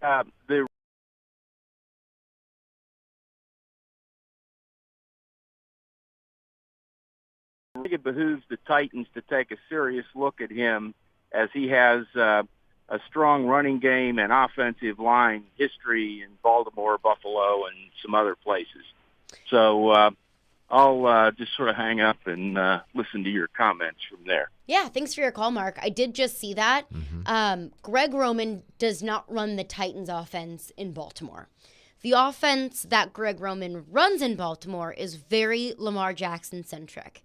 If you don't have a Lamar Jackson at quarterback, that offense isn't going to work. And looking at Greg Roman's resume, I mean, that offense in 2019, was that the year that Lamar Jackson won MVP? In 2019? Yeah. I think so. 2019. Yeah, I think it was 2019, 2020. That offense might have was been 2019. Unstoppable. Yeah. Absolutely unstoppable. And, of course, last year. It was 2019 because he was AP assistant coach of the year, something like that. Okay. Yeah. So that offense was wonderful. Lamar Jackson was balling. And then last year they deal with injuries. And then, of course, again this year, Lamar Jackson on and off the field. Tyler Huntley is in at quarterback, at least for the latter half of the season. I know, I hear ya, but Greg Roman doesn't run this offense. I don't know how much experience he does have with the Shanahan offense, if at all. But with an offensive coordinator whose offense only declined since he was there, and an offensive coordinator that doesn't run this system and was very, very quarterback run heavy and so hyper-specific to Lamar Jackson, I don't know if it would be the best thing for the Titans to bring in an OC when they don't have a quarterback to match.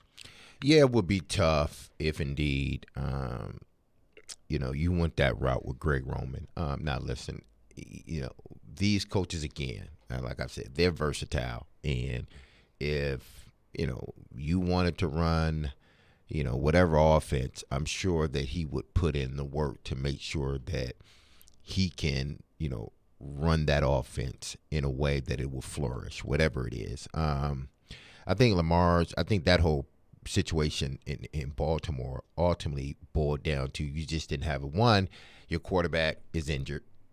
That's the main thing. But then you don't have true legitimate weapons on the outside.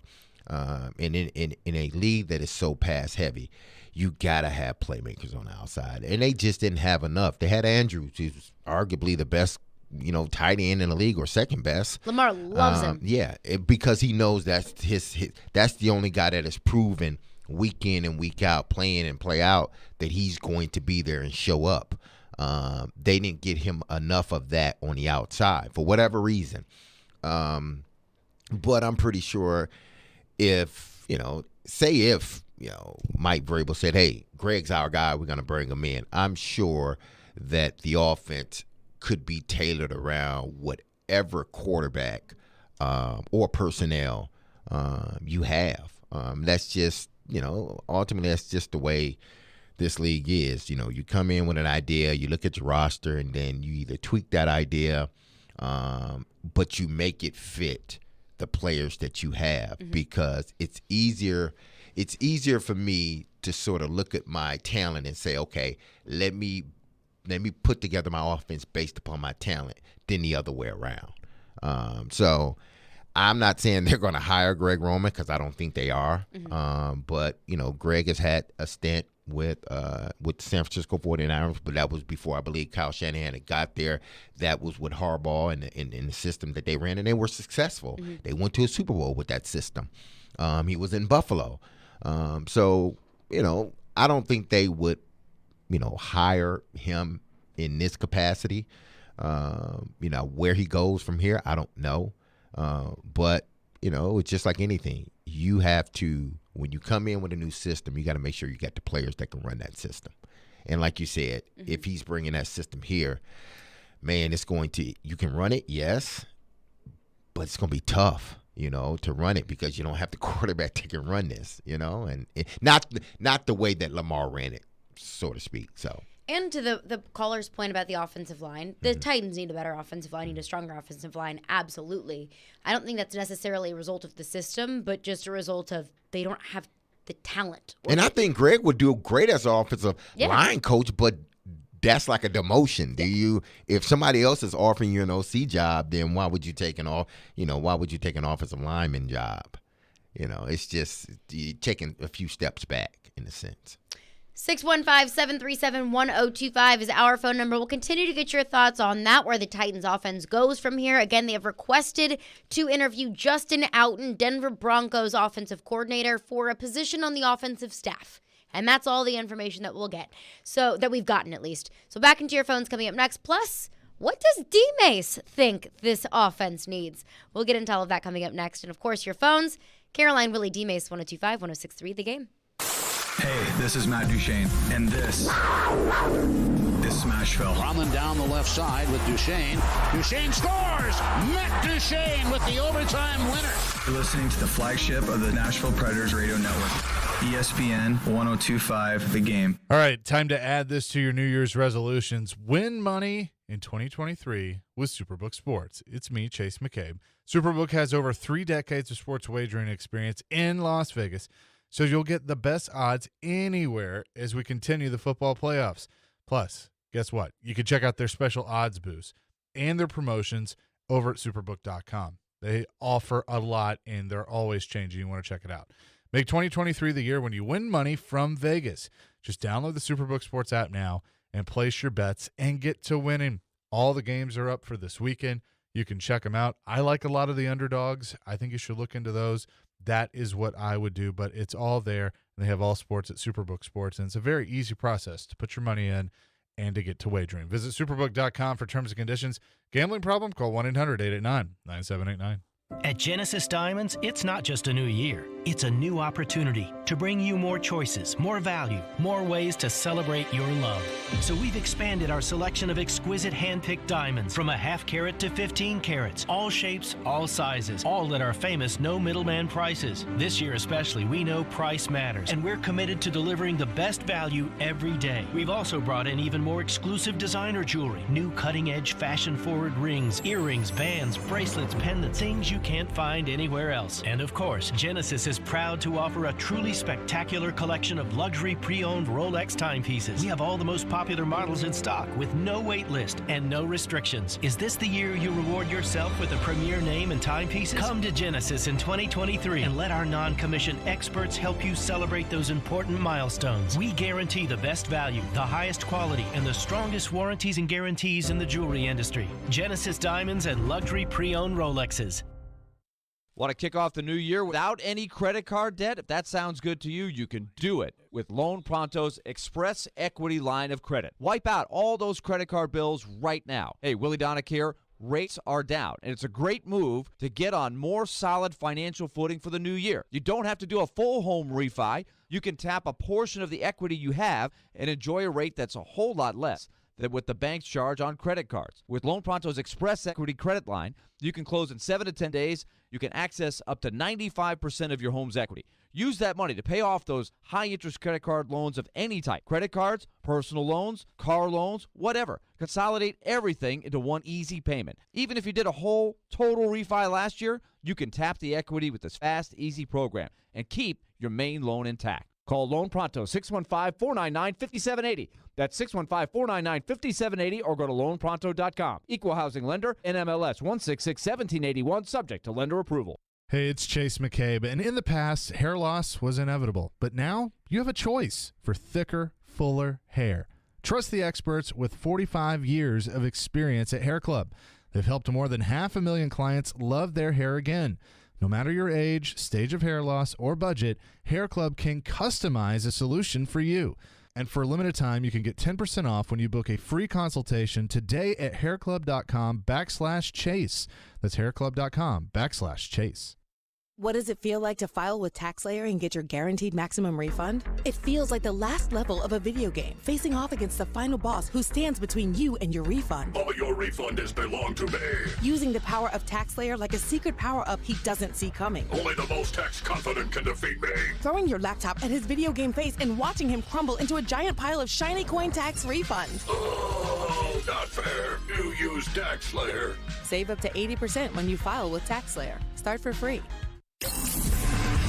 On the Friday edition of Chase and Michelle, we will get you set for Rand Carthon's introductory press conference with the Titans, plus how the Preds do against St. Louis. We will break it all down starting at 9 o'clock right here on 105, 106.3 The Game. Hey Nashville, it's Max Kellerman, and you're listening to Nashville's best sports talk, ESPN 102.5 The Game. It all starts with the ball. My philosophy is you got to win the ball. You win the ball, you win the turnover battle, you win games. That's the first and foremost thing. The ball is everything. The second thing is getting 11 guys on the field, playing fast, physical, and having relentless effort. That's extremely important. And all being on the same page. Having a fine balance between the run and the pass game is extremely important. Keeping the defense on their toes. And lastly, making things all look the same to start out, but end up playing up differently. So they're just making sure they're covering every inch of that field. There you go. That was Justin Outen, Denver Broncos offensive coordinator. Again, per Tom Pelissero, the Titans have requested to interview Justin Outen for an open position on their offensive staff. No more clarification beyond that. Could be OC, could be offensive line coach, could be... Hell, he could be just getting Vrabel's lunch. Offensive coffee getter. Exactly. Yeah, offensive Mike Vrabel's best friend. Exactly. But he was kind of laying out his offensive philosophy there. Win the ball, play fast and physical. You want a healthy balance between the run and the pass game.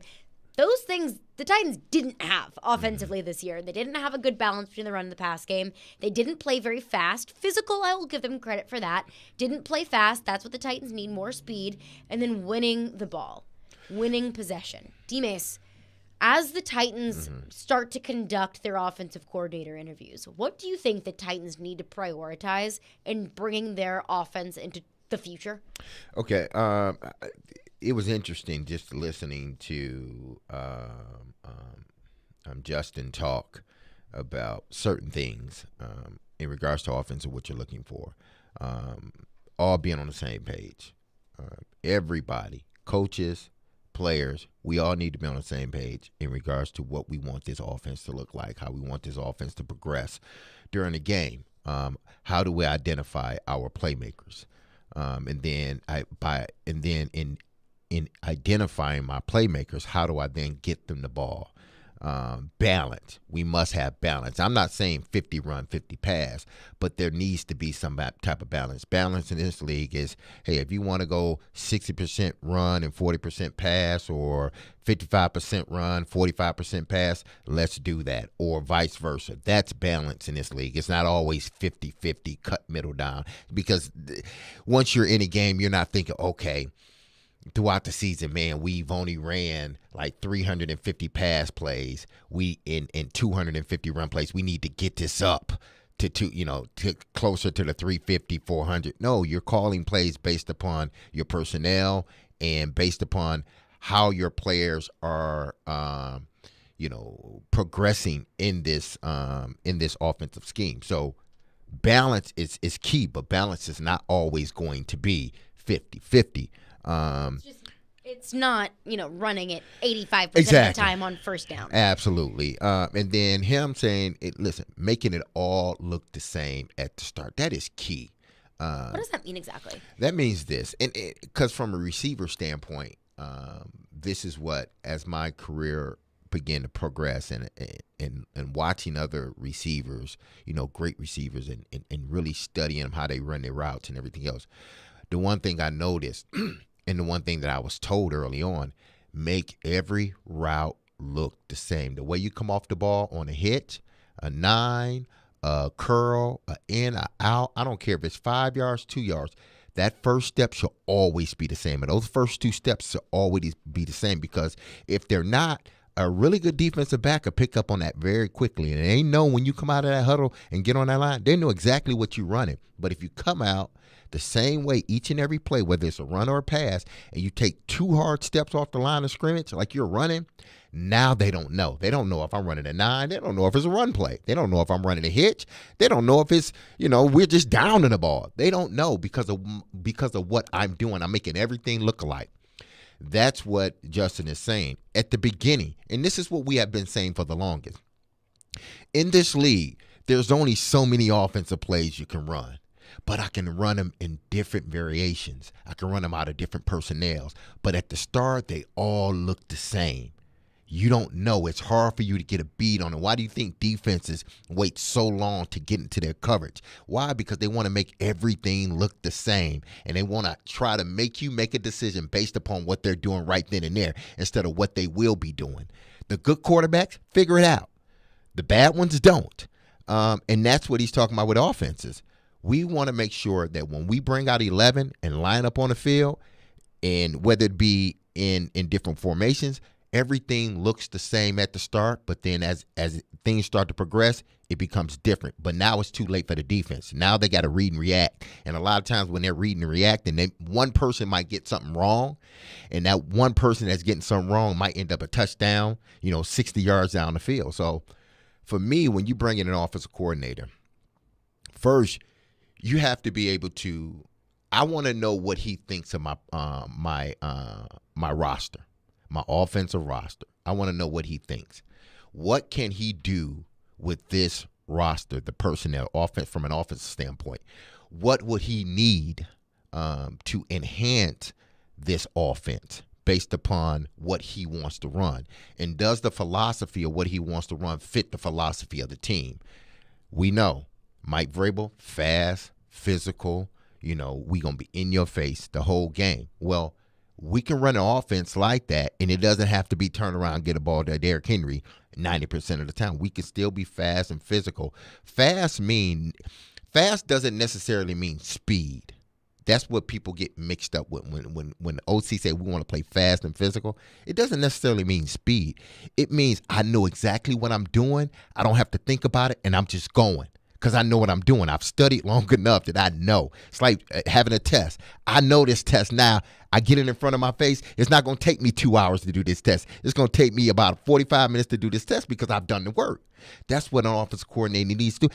You don't have to be a 4-2 guy or 4-3 guy, but you better know this offense. So when you step out on the field, you can play fast. Not speed-wise, mental. Fast, knowing what to do, knowing what the defense is going to do. Study your defense. I can play fast. When I'm not studying, when I'm not doing the things that I need to do, now I'm hesitant. I can't play fast. I can't go out there and do the things that I need to do. So those are the things that I think an offensive coordinator needs to come in. And the players that this offensive coordinator's system, he needs to have the players that match that system, or he needs to be able to look at the players and say, hey, listen, this guy works. I can fit this guy in the system, this guy in the system. I can tailor my system a little bit to what this guy does, but we're going to need maybe a quarterback, or we're going to need, this guy at tight end because it works better over the years. I've noticed that maybe a faster tight end works better here, or a bigger tight end works better in this situation. So if we can get those guys, then this offense will flourish. That's basically what I'm looking for. A guy that can come in and assess the talent that we have, look at it and say, this is what I need, and make sure that once I get in this building, that everybody understands what's going on, from the head coach down to, the running backs coach and anybody else on offense. If you have anything to do with offense, you need to be on the same page with the offensive coordinator and his philosophy on what we need to do to be a better team. And in terms of play calling, whenever, the names are thrown out, let's say, the Justin Outons of the world, I look at it, I see it's a really small sample size of calling plays. I don't really know how that makes me feel. But then I look at, let's say, Todd Downing, for example. He was the offensive coordinator and calling plays with the Raiders before he came to be a tight ends coach with the Tennessee Titans. Arthur Smith was the tight ends coach with the Titans and was promoted as the offensive coordinator, didn't have a vast history of calling plays. So when you look at some of the candidates that are going to be coming down the pipe, that are going to be interviewing for this offensive coordinator position, does a history of calling plays, considering how much Todd Downing really struggled with play calling this past year, does that change your thought process or your belief in their ability to call plays for this offense? Listen, you got to start somewhere in this league. Right. You know, it's you can't always go for the experienced play caller in a sense. You would love for that to happen, but even the experienced play caller sometimes may not be good for the roster that you have or the roster that you want to build. An experienced that particular one or person may not be right for your team. And that young guy that maybe has only called a season or maybe has only called, 2 games, say Justin, for instance, you've only really OC'd 2 games, but those 2 games look really good. So if I do indeed, say if you hire me or want to hire me as an offensive coordinator, well, I'm going to look at those 2 games and then I'm going to ask you a bunch of questions and see, as a head coach, I want to see what your vision is moving forward. Does it match the vision that we have for this organization? Can you usher this offense, which seems like it's 3 or 4 years, maybe 5 years behind just about everybody, or at least 5 years behind the teams that are competing right now in the playoffs?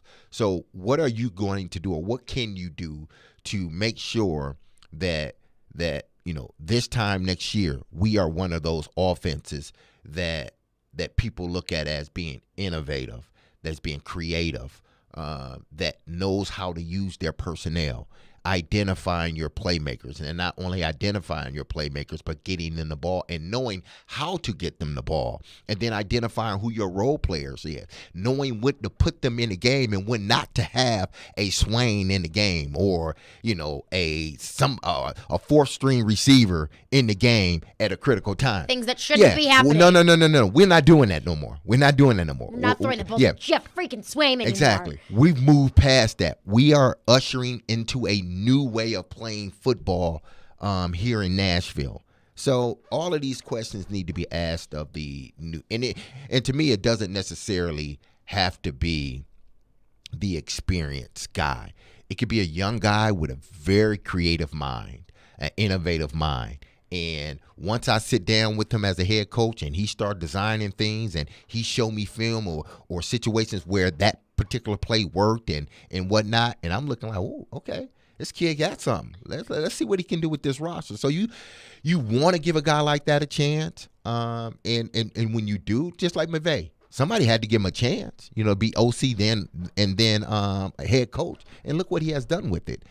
Kyle Shanahan's the same. Somebody had to give him an opportunity to call plays, and he segued that into a head coaching position. They're doing great down in San Francisco. So if the guy is creative and the guy is innovative and he knows how to work with a roster, then you hire him. 615-737-1025 is our phone number. I see your phones lining up. We are right to those next. Plus, the Titans are following a pretty exciting trend set by the NFL. I'll explain why. Coming up next, Caroline, Willy, D-Mase, 1025-1063, The Game. The college football season never stops. ESPN college football analyst Trevor Manich joins Stillman and Company every Tuesday at 4:30. They've got to do what Nick Saban in Alabama has done so successfully over the last 10 years. Presented by Houston Clinic Orthopedics on Nashville's best sports talk, 1025 and 1063 The Game and the Game Nashville app. Hey, it's Jared from my official sportsbook app, the FanDuel Sportsbook app. The NFL playoffs are heating up, and FanDuel, every play is a rush. New customers join today, and you can get the divisional round with $150 in free bets guaranteed when you place your first $5 bet. Just sign up with the promo code JGM. The bet I feel safest about this weekend is probably Kansas City over Jacksonville. I don't think much of Trevor Lawrence. He's average. America's #1 sportsbook has all of your favorite bets from the money line to point spreads to player props. Plus, with FanDuel, you can even combine your bets for a chance at a bigger payout with a same-game parlay. All on an app that's safe, secure, and super easy to use. So football fans don't miss out. Place your first $5 bet to get $150 in free bets, win or lose, with the promo code JGM, and make every moment more with FanDuel, an official sportsbook partner of the NFL. 21 and older in present Tennessee. First online real money wager, only $10 first deposit required. Bonus issues, non-withdrawable free bets that expire in 14 days. Restrictions apply. See terms at sportsbook.fanduel.com. Gambling problem? Call the Tennessee Red Line at 1-800-889-9789. Bar Lines in the Omni Nashville Hotel. Hey Nashville, it's Chef Phillip at Bar Lines at the Omni Hotel. Come try our new hot dog burn ends. Nathan's all beef hot dogs, smoked over pecan wood, tossed in honey sriracha barbecue, topped with a cool crema and crisp spring onions. One of my favorites. Attending an event downtown? Dine at Bar Lines in the Omni Nashville Hotel. Prescription products require an online consultation with a healthcare provider who will determine if a prescription is appropriate. Restrictions apply. See website for full details and important safety information. Subscription required. Hey guys, did you know there's a generic form of Viagra that works just the same but is 90% cheaper? And you can get it online? Just go to 4hims.com/radio. At Hims, you'll get a free medical consultation, discreet shipping if prescribed, a 100% online process, and trusted generic alternatives to the biggest brands at 90% off. That's right, get generic for Viagra, the same active ingredient as brand name Viagra, but 90% cheaper. It's the same medication you get from your doctor, but with zero copay, no expensive appointments, and no awkward face-to-face conversations. To start your free online visit, you need to go to this exclusive address, 4hims.com/radio. That's 4hims.com/radio for your free online visit. FORHIMS.com/RADIO. If you came across someone struggling with hunger, how would you recognize them? Would you notice a 16-year-old boy who got his first job? Not for extra spending money, but to help feed his little sisters? Or a mother who's in between jobs and sometimes goes to bed hungry so her kids can have dinner? I am the 1 in 8 Americans who struggle with hunger. I am hunger in America. Hunger can be hard to recognize. Learn why at IamHungerInAmerica.org. Brought to you by Feeding America and the Ad Council. Sometimes he gets lonely and needs some company. 10 for 17 for 45 yards in his career with 1 interception. This is one of those years where it's a step back for them. And that'll create more one-on-one situations and make it easier for him to throw the ball down the field. It's Stillman and Company. You've got real talent. With Jared Stillman. Weekdays from 2 to 6 on 102.5 and 106.3 The Game. And the Game Nashville app. This is Caroline, Willy, and D-Mase on 102.5 and 106.3 The Game. And the Game Nashville app. Hey everyone, Harry Kane here. I'm here at the home of Spurs and the location for 2 of the 2023 London games. Lucky for you, I'm here to announce the designated teams for next season. So without further delay, let's get into it. To play at the Tottenham Hotspur Stadium, the one you can see behind me, get loud for that Bills Mafia. I can't wait to hear the noise. It's the Buffalo Bills. And the second team, and bringing King Henry, is the Tennessee Titans. It's always fun to hear King Henry in a British accent.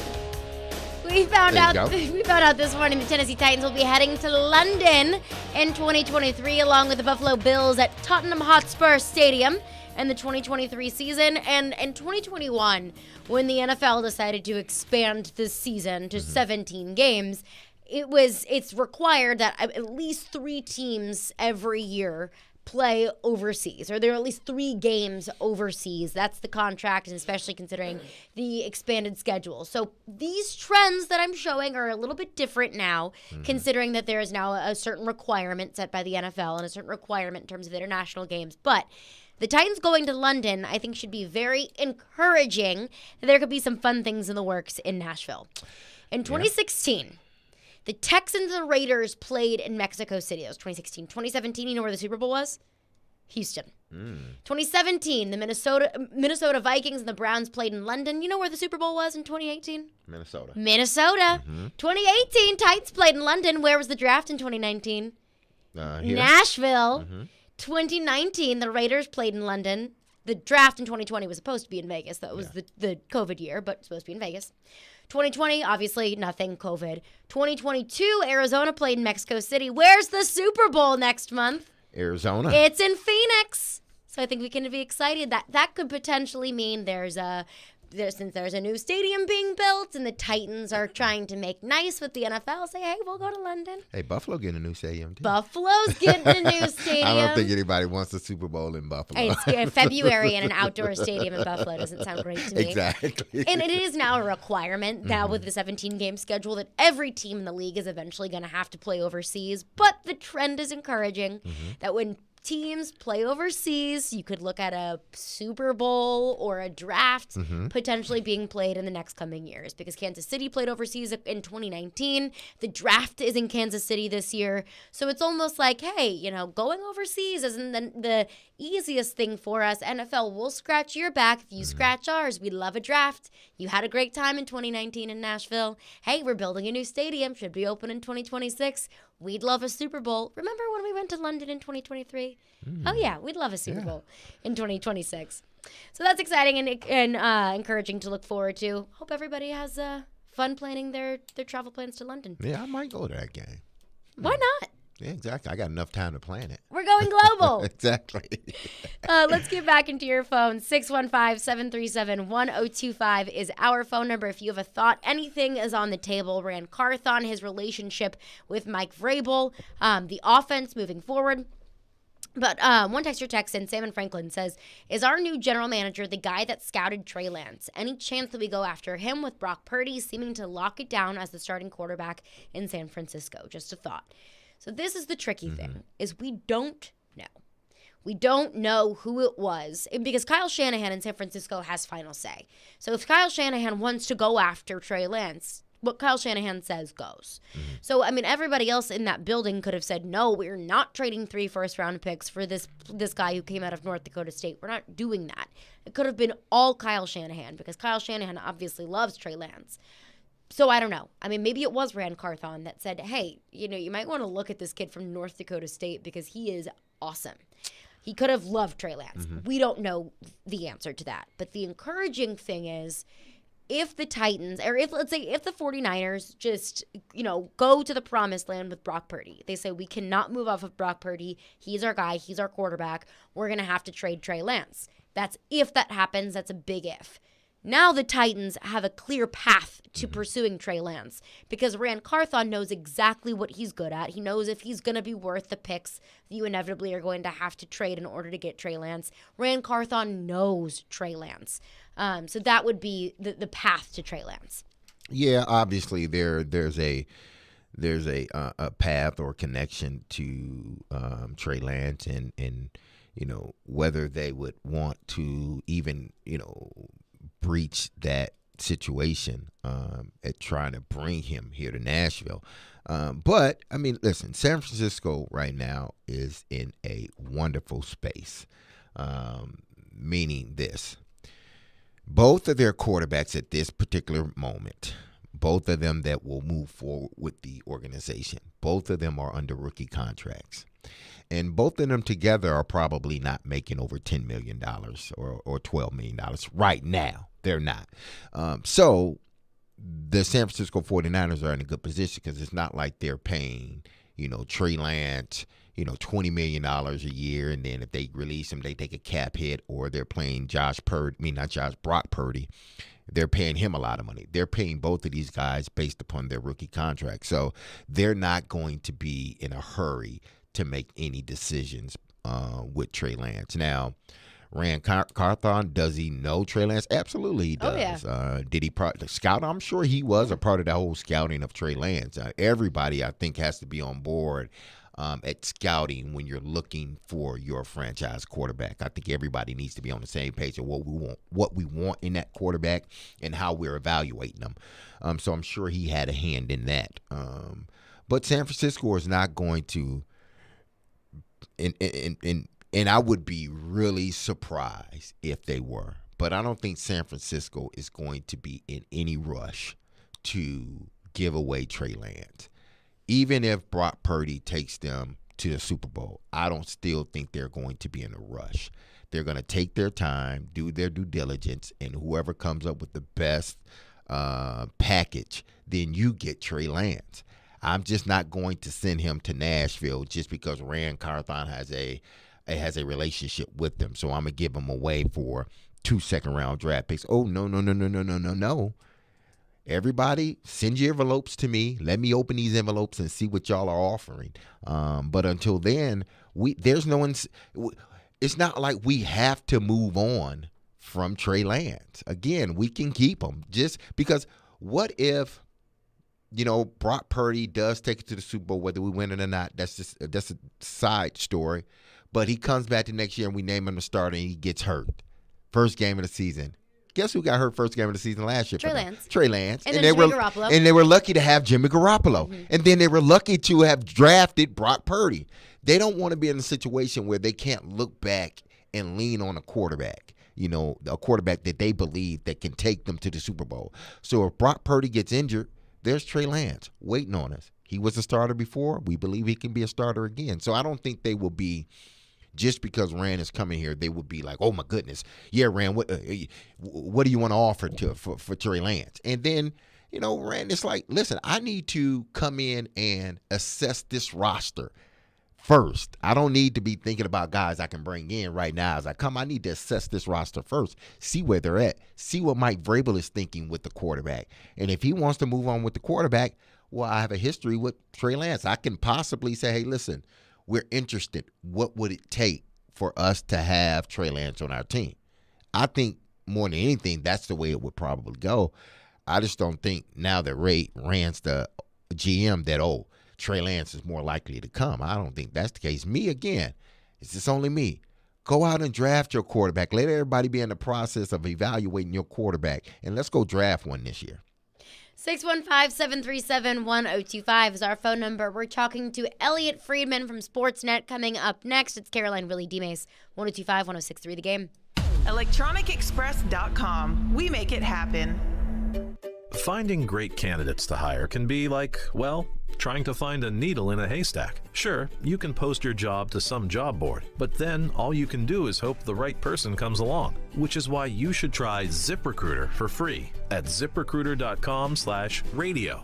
ZipRecruiter doesn't depend on candidates finding you. It finds them for you. Its powerful technology identifies people with the right experience and actively invites them to apply to your job. You get qualified candidates fast. So while other companies might deliver a lot of hay, ZipRecruiter finds you what you're looking for. The needle in the haystack. See why 4 out of 5 employers who post a job on ZipRecruiter get a quality candidate within the first day. ZipRecruiter, the smartest way to hire. And right now, you can try ZipRecruiter for free. That's right, free at ZipRecruiter.com/radio. That's ZipRecruiter.com/radio. ZipRecruiter.com/radio. Your Game Center update.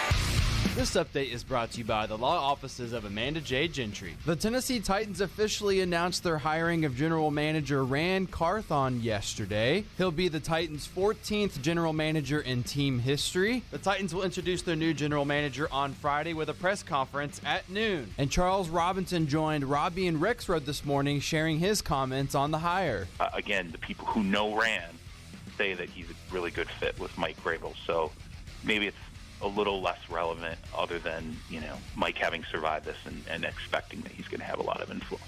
And the Titans announced this morning that they will have one game in London this coming season at the Tottenham Hotspur Stadium. The time, date, and opponent is still to be determined. And your Nashville Predators are back in action this evening against the St. Louis Blues. Pre-game begins right here at 6 p.m. And the Nashville Predators will return home for 3 games to end January. This update is brought to you by the law offices of Amanda J. Gentry. I'm Nick Keyser for 1025 and 1063 The Game. For more, follow us on Twitter at 1025 The Game or visit theGameNashville.com. Tonight, your Nashville Predators take on the Blues in St. Louis. Coverage begins at 6 on your home for Smashville. WPRT FM Pegram, WBUC HD2 Laverne, 1025 and 1063 The Game. A Cromwell Media Station. Covering your teams and the news of the day. Ladies and gentlemen, This is Caroline, Willy, and D-Mace. It was pleasant to listen to. With Caroline Fenton, Willy Donick, and former NFL wide receiver Derek Mason. You are hands down my favorite radio personality of all time. On 102.5 and 106.3, The Game, and the Game Nashville app. With no further ado, Caroline, Willy, and D-Mace. You can watch us streaming live on Twitch, Twitter, YouTube, and Facebook Live, just like you can every single day. Our video streaming is brought to you by Superbook, and we are live from the Hiller Plumbing, Heating, Cooling, and Electrical Game Studios. Willy Donick joins us from lovely St. Louis. How we doing, Willy? I am doing well, guys. It's great to be in the hometown of Caroline Fenton. So, did you see my statue? It looks good. It's still here. Everything. Yep, your statue is right on the river here. I'm looking right next to the arch. Good God, good to hear that. That is being upkept very well. Joining us now from Sportsnet is Elliot Friedman. Elliot, I want to talk about Eeli Tolvanen because when he was in Nashville, he struggled offensively. Yeah. Now he's in Seattle, 7 points in less than a month. He's looking really good in Seattle. What does that say about him in Nashville and how the Nashville system fit him? Well, I know a lot of your Predators fans are not happy about it. Believe me, a few of them have been in my DMs about it, like not pleased. And I understand that David Poyle gave a very blunt answer on your radio station last week about it. First of all, I absolutely think that it reached a point where Tolvanen needed a fresh start. Like, he needed to go somewhere else. I think for whatever reason, it just wasn't going to work with the Predators, that they didn't believe in him anymore, that there was more there, and I don't think he believed that there was going to be more there for him in Nashville. I think that's pretty clear. First of all, I'm happy for him that he's on a tear to start. I think the key thing is this a spurt, or is this where we're really going? And the thing about the Kraken that's a good sign for them is that they have found some players this year, and they've put them in situations where they can be successful. They've got a young guy named Daniel Sprong. He only plays about 11 minutes a game, but he's scoring extremely well for them. And so far, the same kind of thing is happening with Tolvanen. And I just think right now it's early. We'll see where this goes. But I definitely agree that if he continues like this, I think there's going to be a lot of soul-searching in Nashville about how did this happen. Elliot, you hit on something that I find interesting, too. It just seems like everything Seattle is doing right now is lining up perfect. Sprong is a guy, too, for maybe some of our listeners in Nashville. He was a high pick that has bounced around in different teams, and he's found a great home. So what is in the water out in Seattle? I guess pun intended there. They like to talk about the deep water and things like that with the Kraken, but, man, it has come together for them in such a great way. Well, last year was a real nightmare season for them. Even though they were an expansion team, I think they were incredibly disappointed with how the year turned out. And I think, to their credit, they addressed some of the issues. They were kind of slow, and they got faster players.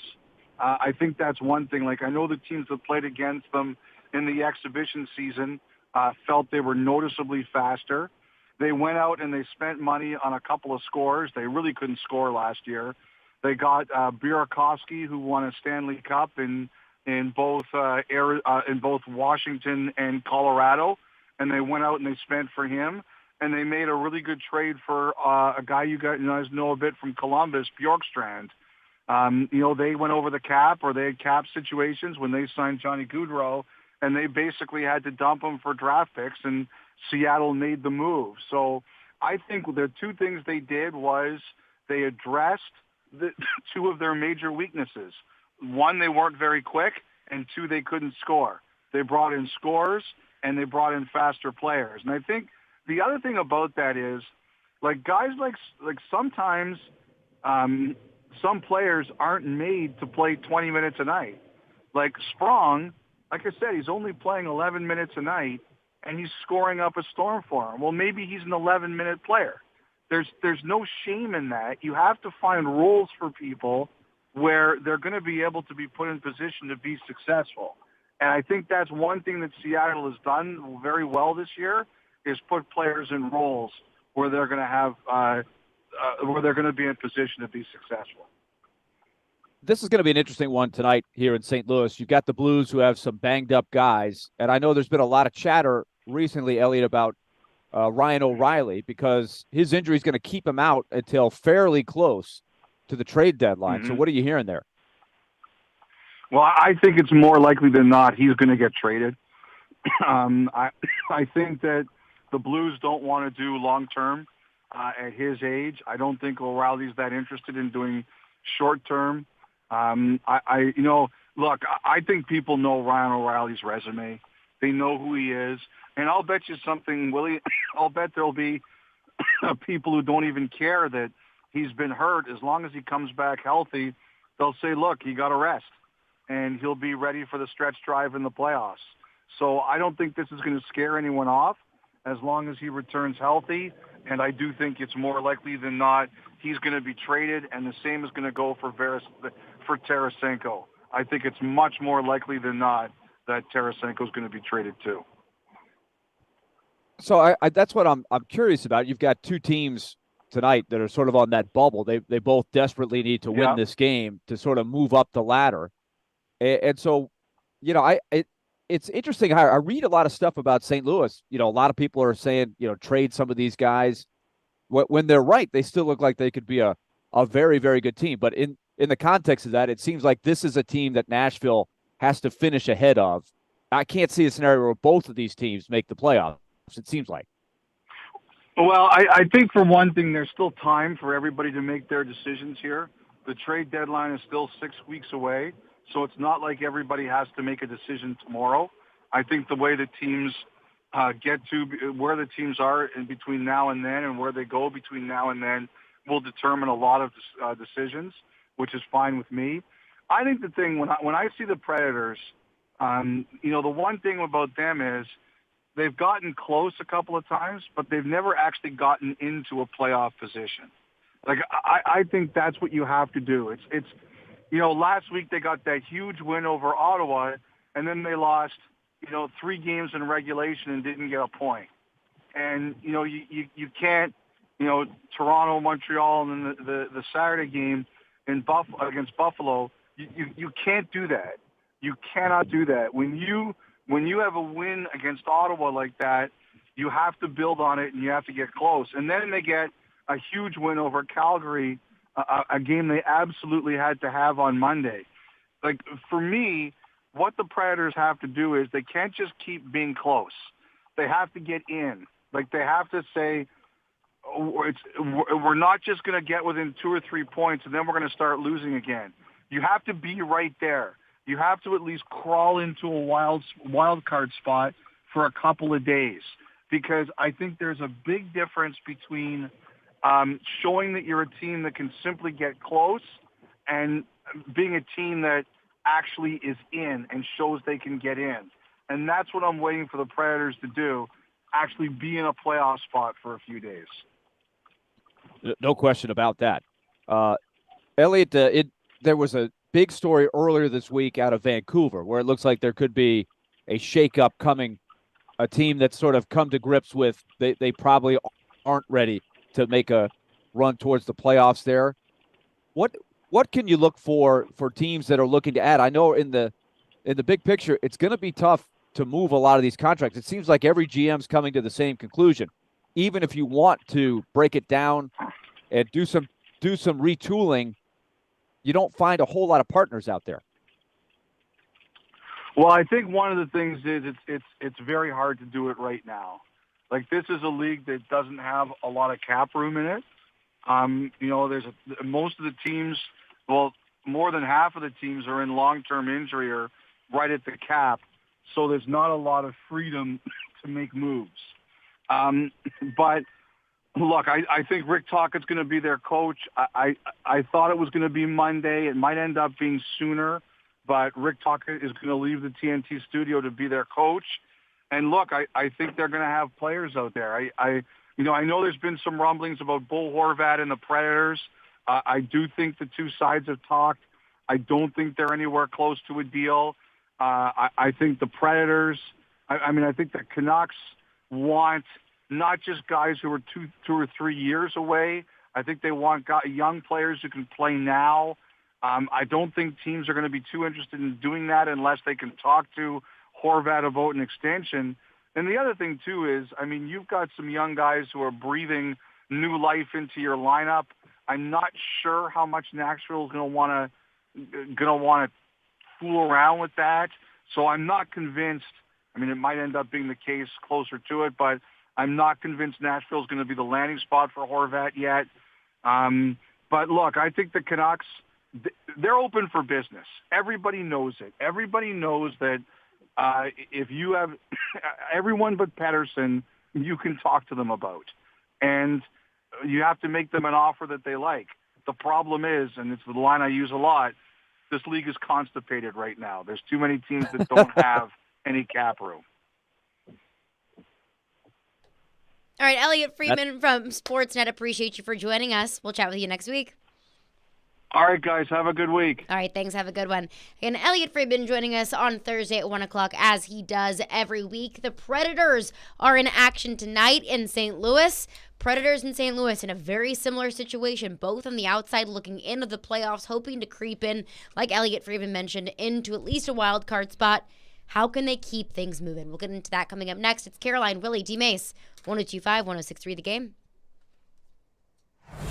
The sports talk doesn't end on Friday. Join Michelle Knezovic and Junie Riddle for Michelle and Junie. Have they truly been tested yet? I really want this to be a good game. Michelle and Junie, every Saturday morning at 9. Presented by Superbook Sports and the Nashville Jam Company. I think Junie and I are going to go hit breakfast/brunch there after the show. On 102.5 and 106.3 The Game and the Game Nashville app. Hey, time to tell you about Lee Company. Is Caroline just said Nashville and St. Louis going head-to-head tonight, a very big game. We'll talk about it more here in just a moment, but our pregame coverage will be brought to you, as always, by Lee Company. Lee Company has all the great services for you. Don't forget, during this time of the year, in case something goes wrong with the heater, keep the phone number ready to go. Lee Company, 615-567-1000. Or be ready at leecompany.com. You can see all of their great services there. And while you're at it, if you got a problem with the heater, think about the long-term solution, and that's the home maintenance plan, the year-round coverage, the year-round checkups, just like going to the doctor. Give your house a little checkup each year with your heating, cooling, plumbing, and electrical systems. It's going to save you money long-term. Preventative maintenance, that's the way to go. 615-567-1000 or leecompany.com. It's Lee Company. Let their decades of expertise go to work for you. The playoffs are in full swing, and Electronic Express is bringing you show-stopping deals. Come into any of our convenient locations and save big on 4K TVs from your favorite brands like Samsung, LG, Sony, TCL, Hisense, and more. Electronic Express has huge savings in every department. 4K TVs, computers, appliances, housewares, gaming, and more. Save up to 40% with up to 36 months free financing. Get big game ready in-store or online at electronicexpress.com. Electronic Express, we make it happen. Signs First, Nashville's foremost destination for event signage and physical media. Located just minutes from Broadway, our team of design, production, and installation professionals can help you create an unforgettable event. Stand out. Be different. Go to sfnash.com. Prescription products require an online consultation with a healthcare provider who will determine if a prescription is appropriate. Restrictions apply. See website for full details and important safety information. Subscription required. Hey guys, did you know there's a generic form of Viagra that works just the same but is 90% cheaper? And you can get it online? Just go to 4hims.com/radio. At Hims, you'll get a free medical consultation, discreet shipping if prescribed, a 100% online process, and trusted generic alternatives to the biggest brands at 90% off. That's right, get generic for Viagra, the same active ingredient as brand name Viagra, but 90% cheaper. It's the same medication you get from your doctor, but with zero copay, no expensive appointments, and no awkward face-to-face conversations. To start your free online visit, you need to go to this exclusive address, 4hims.com/radio. That's 4hims.com/radio for your free online visit. FORHIMS.com/RADIO. Hey, you think mortgage rates are still super high? Well, think again. Rates have plummeted to a 5-month low. Hey, Willy Donick here. Call my friends at Loan Pronto now to see how low rates are. It may be time to do that refinance you've been putting off, or time to get back to house hunting. If you're like a lot of people, you've got way too much credit card debt right now, and you're getting fleeced with 20+% interest charges every month, or maybe your current home rate is over 6%. So if that applies to any of you, listen, you can get a quick, easy refi at Loan Pronto. Wipe out all those cards. Close in about 14 days and cut your overall expenses by $500 a month or more. How does that sound to you? Right now, Loan Pronto is doing refis with APRs in the 4s. So call now to take advantage of this big rate drop. Get those credit cards to zero. Start that home improvement project, or get out of that 7% loan you were forced into last year. Here's the phone number, 615-499-5780. That's 615-499-5780, or go to loanpronto.com. Equal housing lender, NMLS 166-1781, subject to lender approval, NMLSconsumeraccess.org. We try to stay cool by being on social media. I'm with it. I'm hip. Follow us on Twitter at 1025thegame and on Instagram at 1025thegame Nashville. Hey! Oh yeah, and like us on Facebook too. Having some fun in the midday. Okay, that's really fun. This is Caroline, Willy, and D-Mase. It's a good source of energy because it's live. On 1025 and 1063 The Game and the Game Nashville app. I think the thing, when I see the Predators, the one thing about them is they've gotten close a couple of times, but they've never actually gotten into a playoff position. Like, I think that's what you have to do. It's last week they got that huge win over Ottawa, and then they lost, 3 games in regulation and didn't get a point. And, you can't, Toronto, Montreal, and then the Saturday game against Buffalo, you can't do that. You cannot do that. When you have a win against Ottawa like that, you have to build on it and you have to get close. And then they get a huge win over Calgary, a game they absolutely had to have on Monday. Like, for me, what the Predators have to do is they can't just keep being close. They have to get in. Like, they have to say, we're not just going to get within 2 or 3 points and then we're going to start losing again. You have to be right there. You have to at least crawl into a wild card spot for a couple of days, because I think there's a big difference between showing that you're a team that can simply get close and being a team that actually is in and shows they can get in. And that's what I'm waiting for the Predators to do, actually be in a playoff spot for a few days. There you go. That was Elliot Friedman on the Predators. And I think that kind of hits on my frustration, maybe some Predators fans' frustrations about the team, is they can get so close. Like, the Predators right now won the last 2 games in a row. Really key game against Calgary that they got to win, and they got to win when they needed it. So it's like this team gets so close. It's like 3 steps forward, 3 steps back. They kind of dig themselves in a hole after digging themselves out of one. That's kind of the trend of this team that it's been so far this season. But a big game against St. Louis. And at this point, every game's big. At this point, every point matters. Every game matters. So 2 games in a row, a 2-game win streak for the Predators. How do they extend it to 3 in a game that's really important against a St. Louis team that's in a similar position with the Predators on the outside looking into the playoffs? The Predators are in the 5th spot in the Central Division. The Blues are 1 point behind them in 6th place. And I think the Blues want to, have the same motivation that the Predators have if they want to get into the dance. Yeah, and the Blues right now are trying to go through a patch where they're missing some key veteran players. They're missing Ryan O'Reilly. They're missing Vladimir Tarasenko. Both of those guys, as we talked to Elliot about, are free agents at the end of the year, guys who have been staples in this town for a long, long time. And, if it goes a certain way, then I think the Blues absolutely would consider trading both of those guys.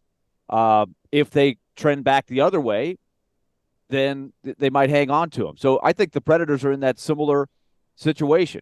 And I think every single team would tell you the same thing. You don't want to finish 9th. That's the worst place you can finish because you just missed the playoffs. You don't have a bad team, but you probably didn't. If you go for it and you miss, then you probably missed an opportunity to maybe build some future assets at the trade deadline. So that's why these games are essential here. You've got 4 more before the break. And then and then everybody sort of relaxes for the better part of 2 weeks. So they have been in a really, really busy stretch since Christmas. You guys know I've been all over the place, right? I've been to Anaheim. I've been to Vegas. I've been all through Canada. I've been to D.C. I've been to Carolina. Now here in St. Louis. It is nonstop.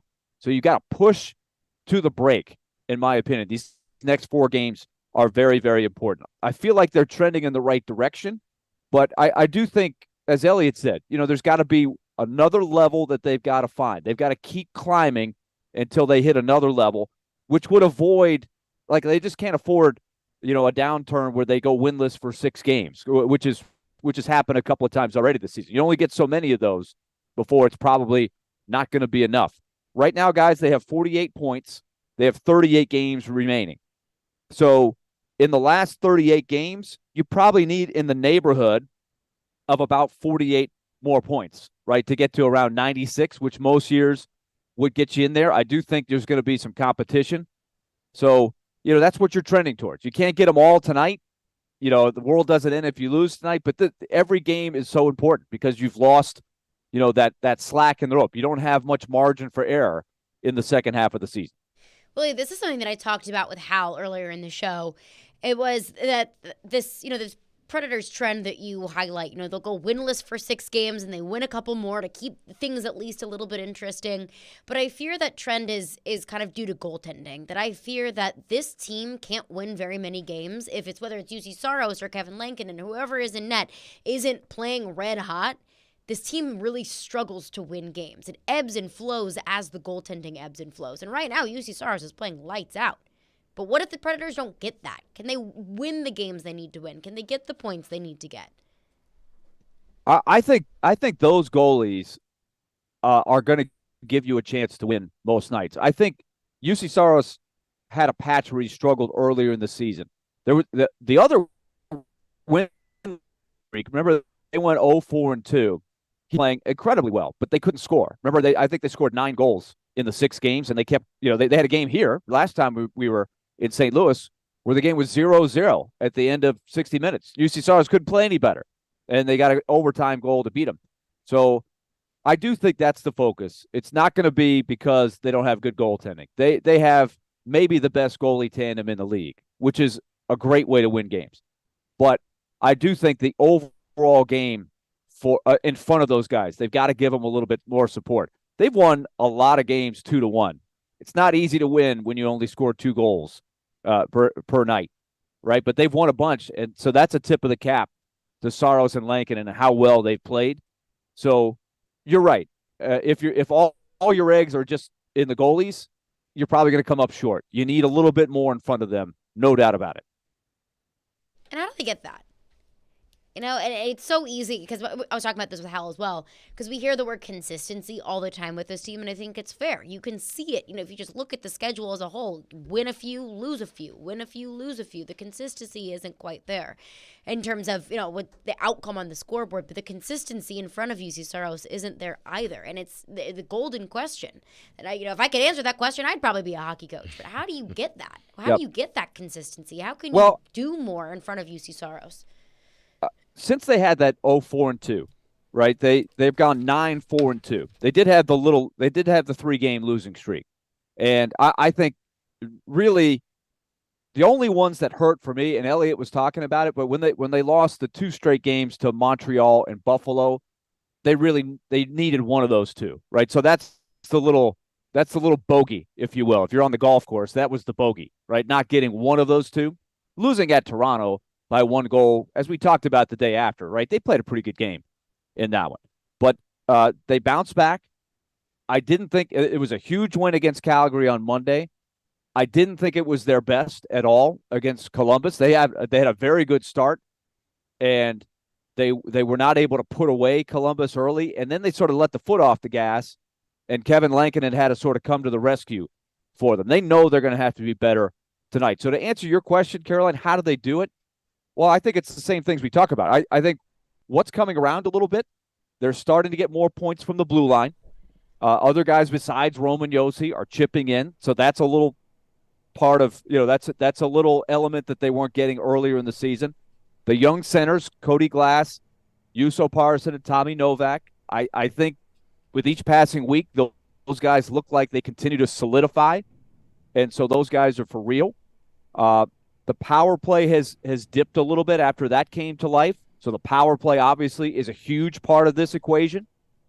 And then I think the last part is, as we talk about all the time, show me at the end of the year what Matt Duchene's numbers are, what Philip Forsberg's numbers are, what Ryan Johansson's numbers are, the guys who are invested, as Derek talks about. Like, it's not about the money, but when you get paid that kind of money, it's like too much to how much is given, a lot is expected, right? Those are the guys that have to end up. They don't have to have a career year like maybe a lot of them did last year, but they've got to make strong contributions. So really, I should have led with that. I ended with that, but show me Duchene, show me Forsberg, show me Johansson. If those guys don't give you much, it's probably not going to be enough. It's too much to ask these young centers who've done a great job giving the team some life, and also Mikhail Granlund in there too. He's a very important guy. They need production from him. So veteran guys who are at the top of the salary cap, you need production from those guys. So what would be our evaluation of this team, regardless of the outcome tonight? I want to get into that coming up next. I'll give my thoughts. I want Willy's thoughts, Derek's thoughts, and your thoughts as well. 615-737-1025. Caroline, Willy, D-Mase, 1025, 1063 The Game. I can go from 0 to 60 way too fast. Who knew electric vehicle owners were having so much fun? 20 or 30 years ago, I owned a gas sports car, and this car is much quicker. It's a great, fun car to drive. When you put your foot on the accelerator, it just goes. They're fun, they're fast, they're efficient. Visit driveelectrictn.org to learn how you can start having fun driving an electric vehicle.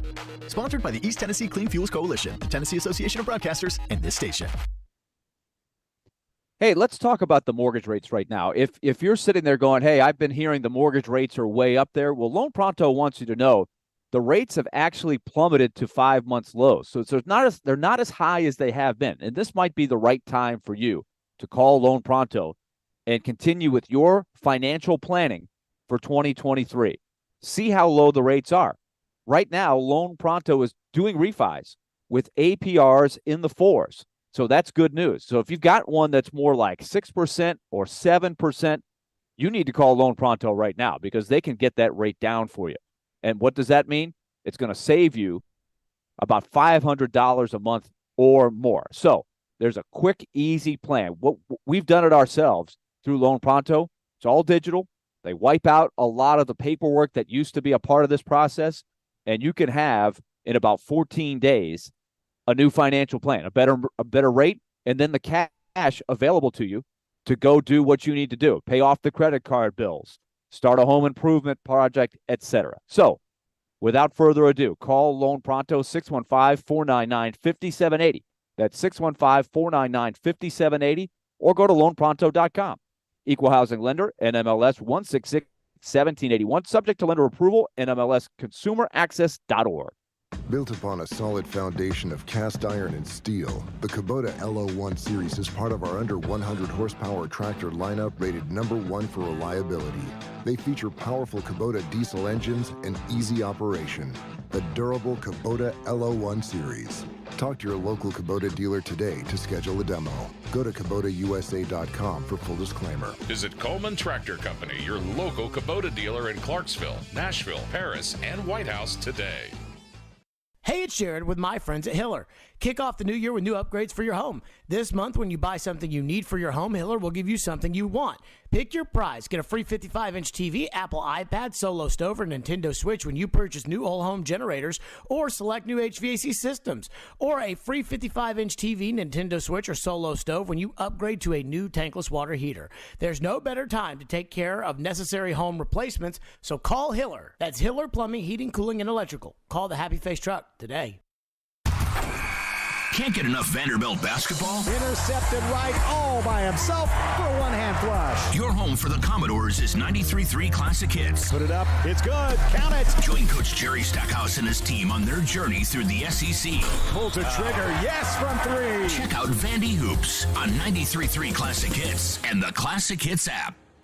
Hey, Nashville, it's Mike Greenberg, and you're listening to Nashville's best sports talk, ESPN 102.5 The Game. Caroline, Willy, D-Mase, 1025, 1063, The Game and The Game Nashville app. The Predators in action tonight on the road at St. Louis, taking on the Blues. Puck drop at 7 o'clock. And look, I know one game doesn't define you as a team, doesn't define your season. But look back at like the Titans, so to speak. I think each game, and I understand a shorter season, each game means more, but each game we could take away a little bit more that we learned about this team.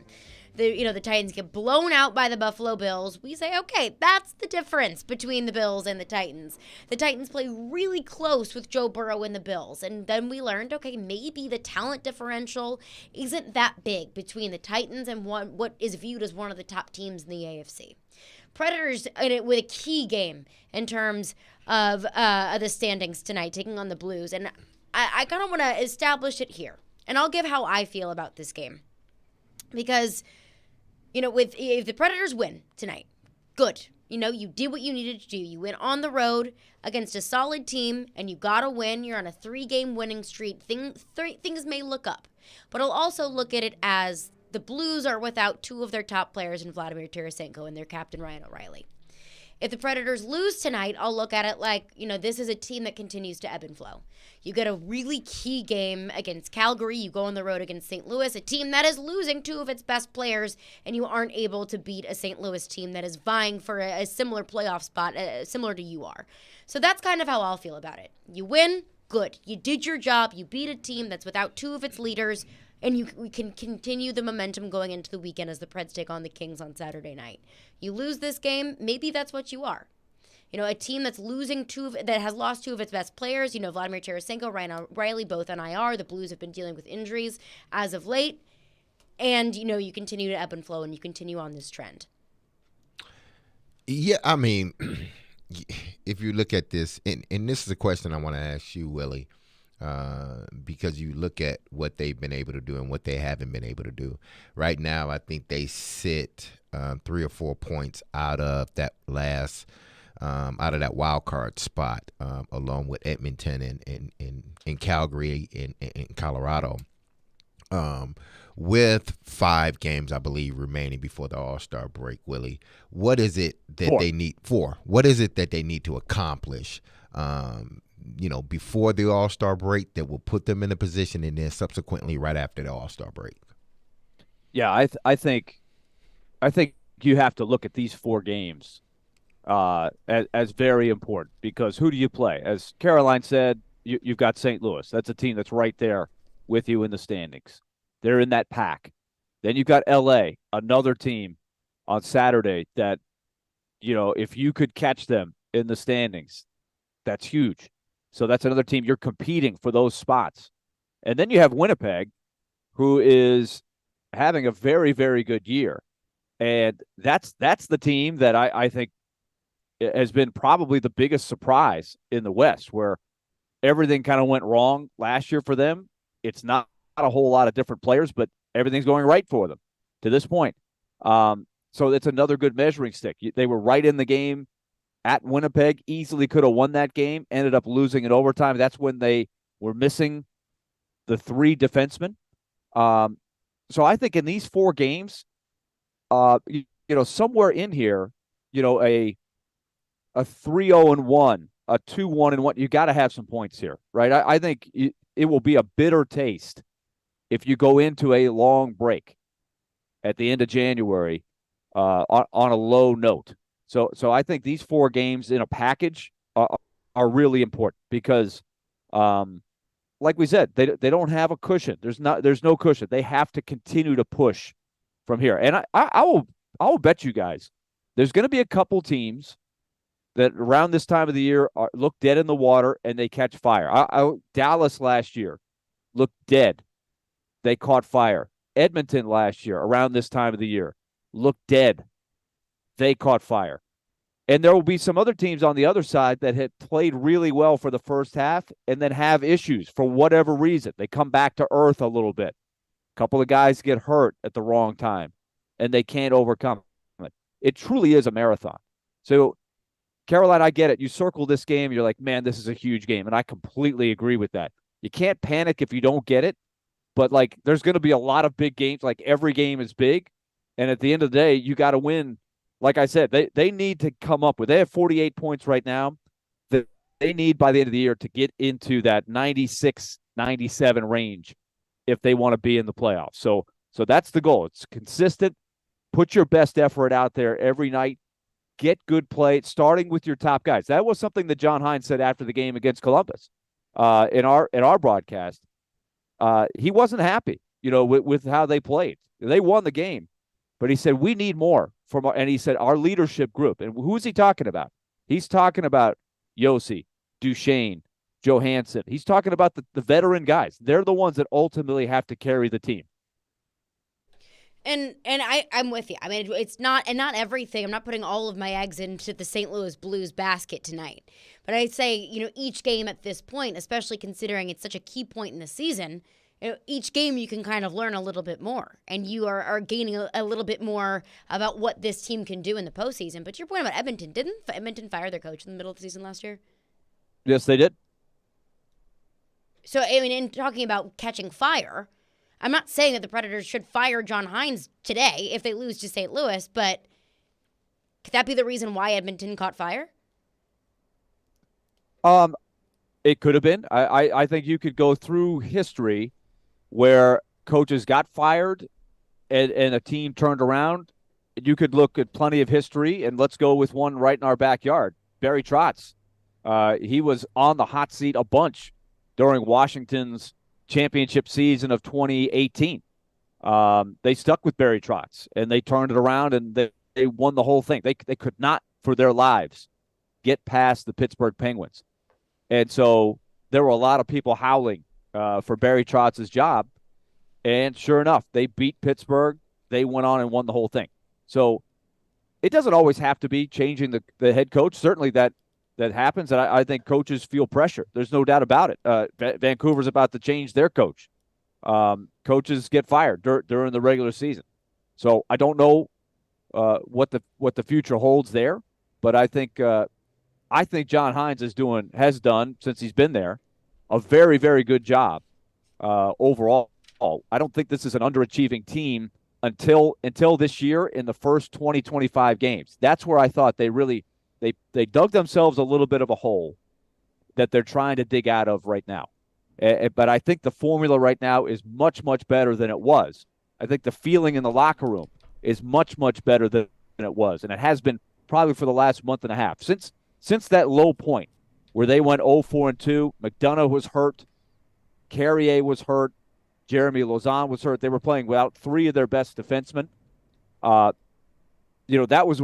where I think they started to figure out a little bit better about what their formula needs to be each night. And since then, they're 9-4-2. They've gotten some quality wins, a lot of them on the road. So I think they like their formula a lot better now than they did in the first quarter of the season. So I don't think it's an issue of a disconnect between the coach and the players right now.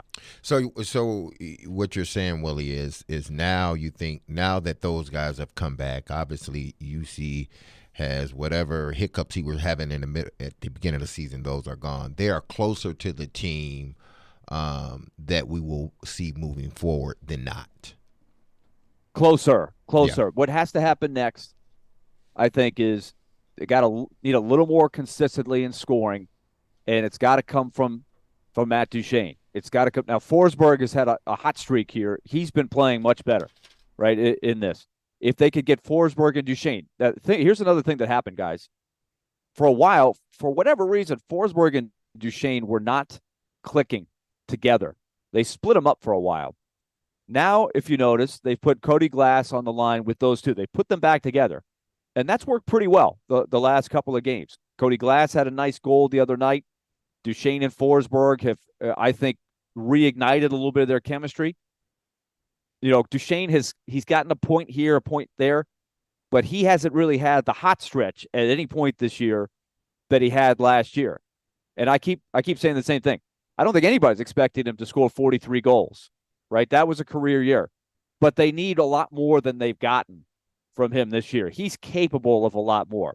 And if there's a hot streak where he can go on a 10 or 15 game binge where he starts scoring, that would make all kinds of difference in the results. And I think Forsberg is a little bit more on pace to where you should expect Philip Forsberg to be.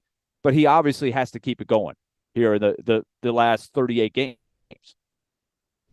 615-737-1025 is our phone number. We'll continue to get back into your phones. But coming up next, there have just been some glowing and raving reviews as far as the Titans are concerned. But how are the Titans going to approach the inevitable? We'll get into that coming up next. Caroline, Willy, D-Mase, 102.5, 106.3 The Game. Hey, Middle Tennessee, it's trivia time. You think you're pretty smart? Well, come on out Wednesday, February 1st to Boone Bars East and test your trivia skills.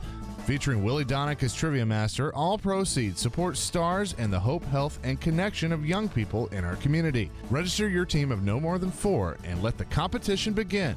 Go to starsnashville.org to officially sign up. That's starsnashville.org. See you February 1st at Boone Bars East. Hey, it's Mike from Newton Chevrolet GMC. It's a new year, so I thought I would share my personal resolution with you. My resolution is to be able to hula hoop on the trampoline for 1 minute. This might be painful. Since I've had years of practice making resolutions, I thought I'd give you some tips on making yours. It should involve 3 key components. First, make it something new, like texting without using your thumbs. Second, make it easy, like reading more, or at least turning the subtitles on while binge watching Netflix. And third, make sure no matter what, that you buy your next new car from Newton. We want to make your purchase fast and easy with Newton FastPass. We'll even deliver the car to you. Remember, new, easy, and buy at Newton. I have a feeling this next year is going to be great. Shop at NewtonChevroletGMC.com to start your resolution today. See website for details. Put your resolutions in writing. At Genesis Diamonds, it's not just a new year. It's a new opportunity to bring you more choices, more value, more ways to celebrate your love. So we've expanded our selection of exquisite hand-picked diamonds from a ½ carat to 15 carats, all shapes, all sizes, all at our famous no middleman prices. This year especially, we know price matters, and we're committed to delivering the best value every day. We've also brought in even more exclusive designer jewelry, new cutting-edge fashion-forward rings, earrings, bands, bracelets, pendants, things you can't find anywhere else. And of course, Genesis is proud to offer a truly spectacular collection of luxury pre-owned Rolex timepieces. We have all the most popular models in stock with no wait list and no restrictions. Is this the year you reward yourself with a premier name and timepieces? Come to Genesis in 2023 and let our non-commissioned experts help you celebrate those important milestones. We guarantee the best value, the highest quality, and the strongest warranties and guarantees in the jewelry industry. Genesis Diamonds and luxury pre-owned Rolexes. Hey, you think mortgage rates are still super high? Well, think again. Rates have plummeted to a 5-month low. Hey, Willy Donick here. Call my friends at Loan Pronto now to see how low rates are. It may be time to do that refinance you've been putting off, or time to get back to house hunting. If you're like a lot of people, you've got way too much credit card debt right now, and you're getting fleeced with 20+% interest charges every month, or maybe your current home rate is over 6%. So if that applies to any of you, listen, you can get a quick, easy refi at Loan Pronto. Wipe out all those cards. Close in about 14 days and cut your overall expenses by $500 a month or more. How does that sound to you? Right now, Loan Pronto is doing refis with APRs in the 4s. So call now to take advantage of this big rate drop. Get those credit cards to zero. Start that home improvement project, or get out of that 7% loan you were forced into last year. Here's the phone number, 615-499-5780. That's 615-499-5780, or go to loanpronto.com. Equal housing lender, NMLS 166-1781, subject to lender approval, NMLSconsumeraccess.org. They're insightful. To me, you got a left guard situation you got to figure out. Credible. I trust this guy more than this guy. But sometimes they just argue. Why do you like the NFL playoffs? Those teams lose. I don't want college football to be the NFL. When they get... Robbie Stanley and Joe Rexrode are Robbie and Rexrode. Weekdays from 6 to 9 on 102.5 and 106.3 The Game and the Game Nashville app. Having some fun in the midday. Yeah, that's awesome. This is Caroline, Willy, and D-Mase on 102.5 and 106.3 The Game and the Game Nashville app. Let me just say this. Let me go on the record, okay? I won a few games here, and I don't know what that is, but they say I'm the winningest coach in franchise history.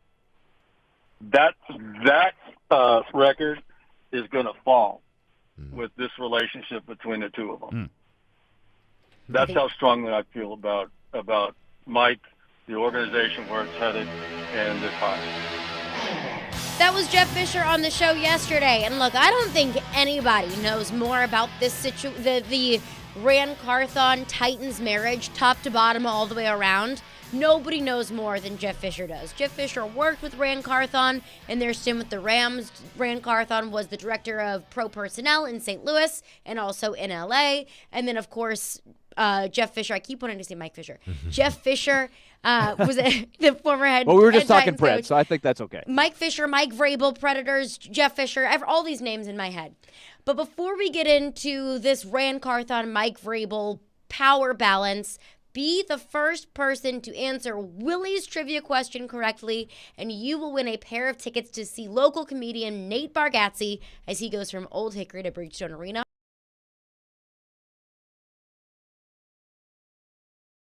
That was a tremendous interview. If you didn't hear it, I think if you want insight on Ran Carthon, that would be great to go back and check out our podcast of that. We really enjoyed that conversation. But I do have a little St. Louis trivia for you today for the Bargatze tickets. We have some sponsors on this trip with us, and two of them last night were telling me that they were in St. Louis. They're big Cardinals fans, so I'll see if Caroline remembers this one. The 2011 World Series Game 6. These two fans were at that game. It's one of the most famous World Series games of all time. Cardinals were down to their last strike. One more strike, they lose the World Series to the Texas Rangers. Instead, this player got a game-tying hit to keep them alive and send the game to extra innings, and then came up again in extra innings and hit a game-winning home run. We were reliving that night last night, so I thought that would be a good trivia question tonight. But can you name this player for the St. Louis Cardinals that was the hero of Game 6 of the 2011 World Series? I'm looking out about a mile from Busch Stadium right now. 615-737-1025. And if you need a hint, and you probably don't if you're a baseball fan, but his last name is the same name as one of Batman's top villains. I remember that day well. I remember it well. You didn't need the hint, did you, in the Caroline? city of St. Louis. I didn't need a hint, but that's okay. You know, grew up a diehard Cardinals fan. But again, the first person to answer that question correctly, you have to call. You cannot text. You will win a pair of tickets to see local comedian Nate Bargatze as he goes from Old Hickory to Bridgestone Arena on Saturday, April 15th. Good luck with that. But let's get into it because Ran Carthon's introductory press conference is tomorrow at noon, so we will run that press conference live. And I know so many of the questions that are going to be asked. I'm sure Mike Vrabel will be there. I'm sure President Burke Nihil will be there, and obviously Ran Carthon. What the questions that are going to be asked is about the balance of power and about the cohesion between he and Mike Vrabel. And Jeff Fisher, again, I don't think anybody knows more about this entire situation top to bottom than Jeff Fisher does. This was Jeff Fisher on the show yesterday on the relationship, about what he thinks the relationship will be between Vrabel and Ran Carthon. It's not going to be, okay, I'm taking this. I want this guy. You want that guy. I have final say, so I'm getting this guy. And you got to buy into it and stand up there on national TV, and we have to have everybody clap because we like our pick. No, this is legit. This is going to be a legit relationship between the two of them. Now, I don't know what went on behind the scenes as far as the hiring process, but I would have to say that I've not worked with Mike. I've watched Mike from afar, and I have nothing but respect for what Mike has done to this point and what he's going to do in the future. I have worked with Ran, and I don't see any reason why this thing doesn't flourish. Doesn't see any reason why this relationship doesn't flourish. I mean, I said this earlier. I could tell that Mike Fisher was just grinning ear to ear. He was so happy talking about Ran Carthon and his new opportunity with the Titans. But it wasn't just Jeff Fisher, who I think is more plugged into the situation than anyone. It's also Charles Robinson, also very plugged into the league. He was on Robbie and Rex Road this morning and was talking about the relationship between Mike Vrabel and Ran Carthon. And it was very interesting insight from Charles Robinson this morning. Absolutely. It sounded like it. Cutting edge stuff, Willie. That sounds cutting edge. Charles Robinson, I do it's think okay. We don't need the cut. But essentially, Charles Robinson saying, hey, I mean, I think that this is going to be a great relationship. I don't expect to see much friction between the two. And I'm sure that's exactly what Amy Adams-Strunk wanted. That's what she envisioned for this dynamic between Mike Vrabel and Rand Carthon, especially considering both of them will be reporting straight to Amy Adams-Strunk. It looks like it's going to be more of a partnership rather than it's going to be Mike Vrabel directly reporting to Rand Carthon. But I have a couple questions on two different sides of things. Of one, who is going to ultimately have final say? Most likely Amy Adams-Strunk. But the other question is, who is going to have final blame beyond final say? Because I know that Amy Adams-Strunk is going to have a vision for what she wants this team to look like moving forward. And if the Titans don't get there, and Mike Vrabel and Rand Carthon are making decisions hand in hand, and those decisions don't turn out to be the right one, and Amy Adams-Strunk says it's time to make a change. She made a change with John Robinson. She pointed her finger to John Robinson saying, you haven't done your job good enough. So when it comes time where the Titans may fall short of expectations, as they did this season, who's the finger being pointed to? And I don't know the answer to that question. But I think that's something that is something that Amy Adams-Strunk is going to have to evaluate moving forward if it is a true collaboration. If it truly is Rand Carthon and Mike Vrabel working together. Is it equal blame just as much as it is, equal celebration? Well, you guys, as you know, I'm not as into the blame game. I do think it's a collective, and I do think that only the future will tell. Why is it going wrong? We don't know. Like, will it be because they string together a couple more poor drafts? Does it look like they have turned the team around some personnel wise, and they're just not living up to expectations on the field? Are there injuries again, like there were this year, to factor in?